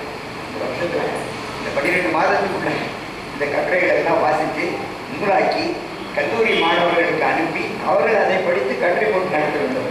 அதில் பெரும் முயற்சியோடு அந்த முயற்சியை வந்து நம்ம பாராட்டுறோம். அந்த வகையில் தொடர்ந்து இப்போ 3 வாரமாக 3 கட்டுரை வந்தாச்சு. அடுத்தால எப்படி இருக்குமோ, மே 15க்கு பிறகு ரொம்ப உச்சம் அதுதான் நம்ம கேள்விப்படுகிறோம். அடுத்தால எப்படி எப்படி இருக்குமோ அப்படிங்கிற ஒரு இது இருந்தாலும் இந்த தனித்தமிழ் இலக்கிய கழகத்தினுடைய பணி வந்து தொய்வே இருக்காது. அந்த வகையில் அவர்கள் அந்த முயற்சியை எடுத்துக்கொண்டு இந்த கூட்டத்தை எல்லாம் ஏற்பாடு பண்ணி நமக்கு ஒரு பெரிய ஒரு கருத்து விருதுபடுத்தி கொண்டிருக்கார்கள். அவர்களுக்கு அனைவர் சார்பில் முருகேசன் போன வாரமே அவர் வந்து ஒரு இந்த பாட்டை பாடணும், விண்வெளிய பாடணும் பாடினார். அவர் வந்து அருமையாக அந்த பாடலை பாடினார். அவருக்கு நன்றி தெரிவித்துள்ளார். வருகையாக பெருமை சேர்த்துக் கொண்டிருக்கின்றார் ஐயா ஜேம்ஸ் ராஜ் அவர்கள் நாசகத்திலிருந்து உரையாற்றுவது கடைசி இன்று வந்து வருகிறது சிறப்பித்திருக்கிறார். அவர்களுக்கு நான் நன்றி தெரிவித்துள்ளேன். முத்தமிழ் ஐயா அவர்கள் கலைஞர்களுடைய சார்பில் இந்த நிகழ்ச்சியை உலகம் எடுத்துட்டு சென்றார். சொன்ன மாதிரி செவ்வாய்க்கிழமை காலையில் நீங்கள் வந்து இதே பார்க்கலாம், யூடியூப்லேயே பார்த்துக்கலாம். அது போன தடவை நம்ம இதோடைய மருத்துவரையோடைய உரையெல்லாம் நம்ம கேட்டோம். அதை நம்முடைய மாநிலத்தை வச்சுக்க புறணக்குழுவிலும் நம்ம ஏற்றிருக்கிறோம். அதே மாதிரி இந்த உரையும் அதில் ஏற்றப்படும். நீங்கள் எல்லாரும் கேட்டு வந்துக்கலாம். அவர்களுக்கு அனைவரும் சார்பும் தெரிவித்திருக்கிறது.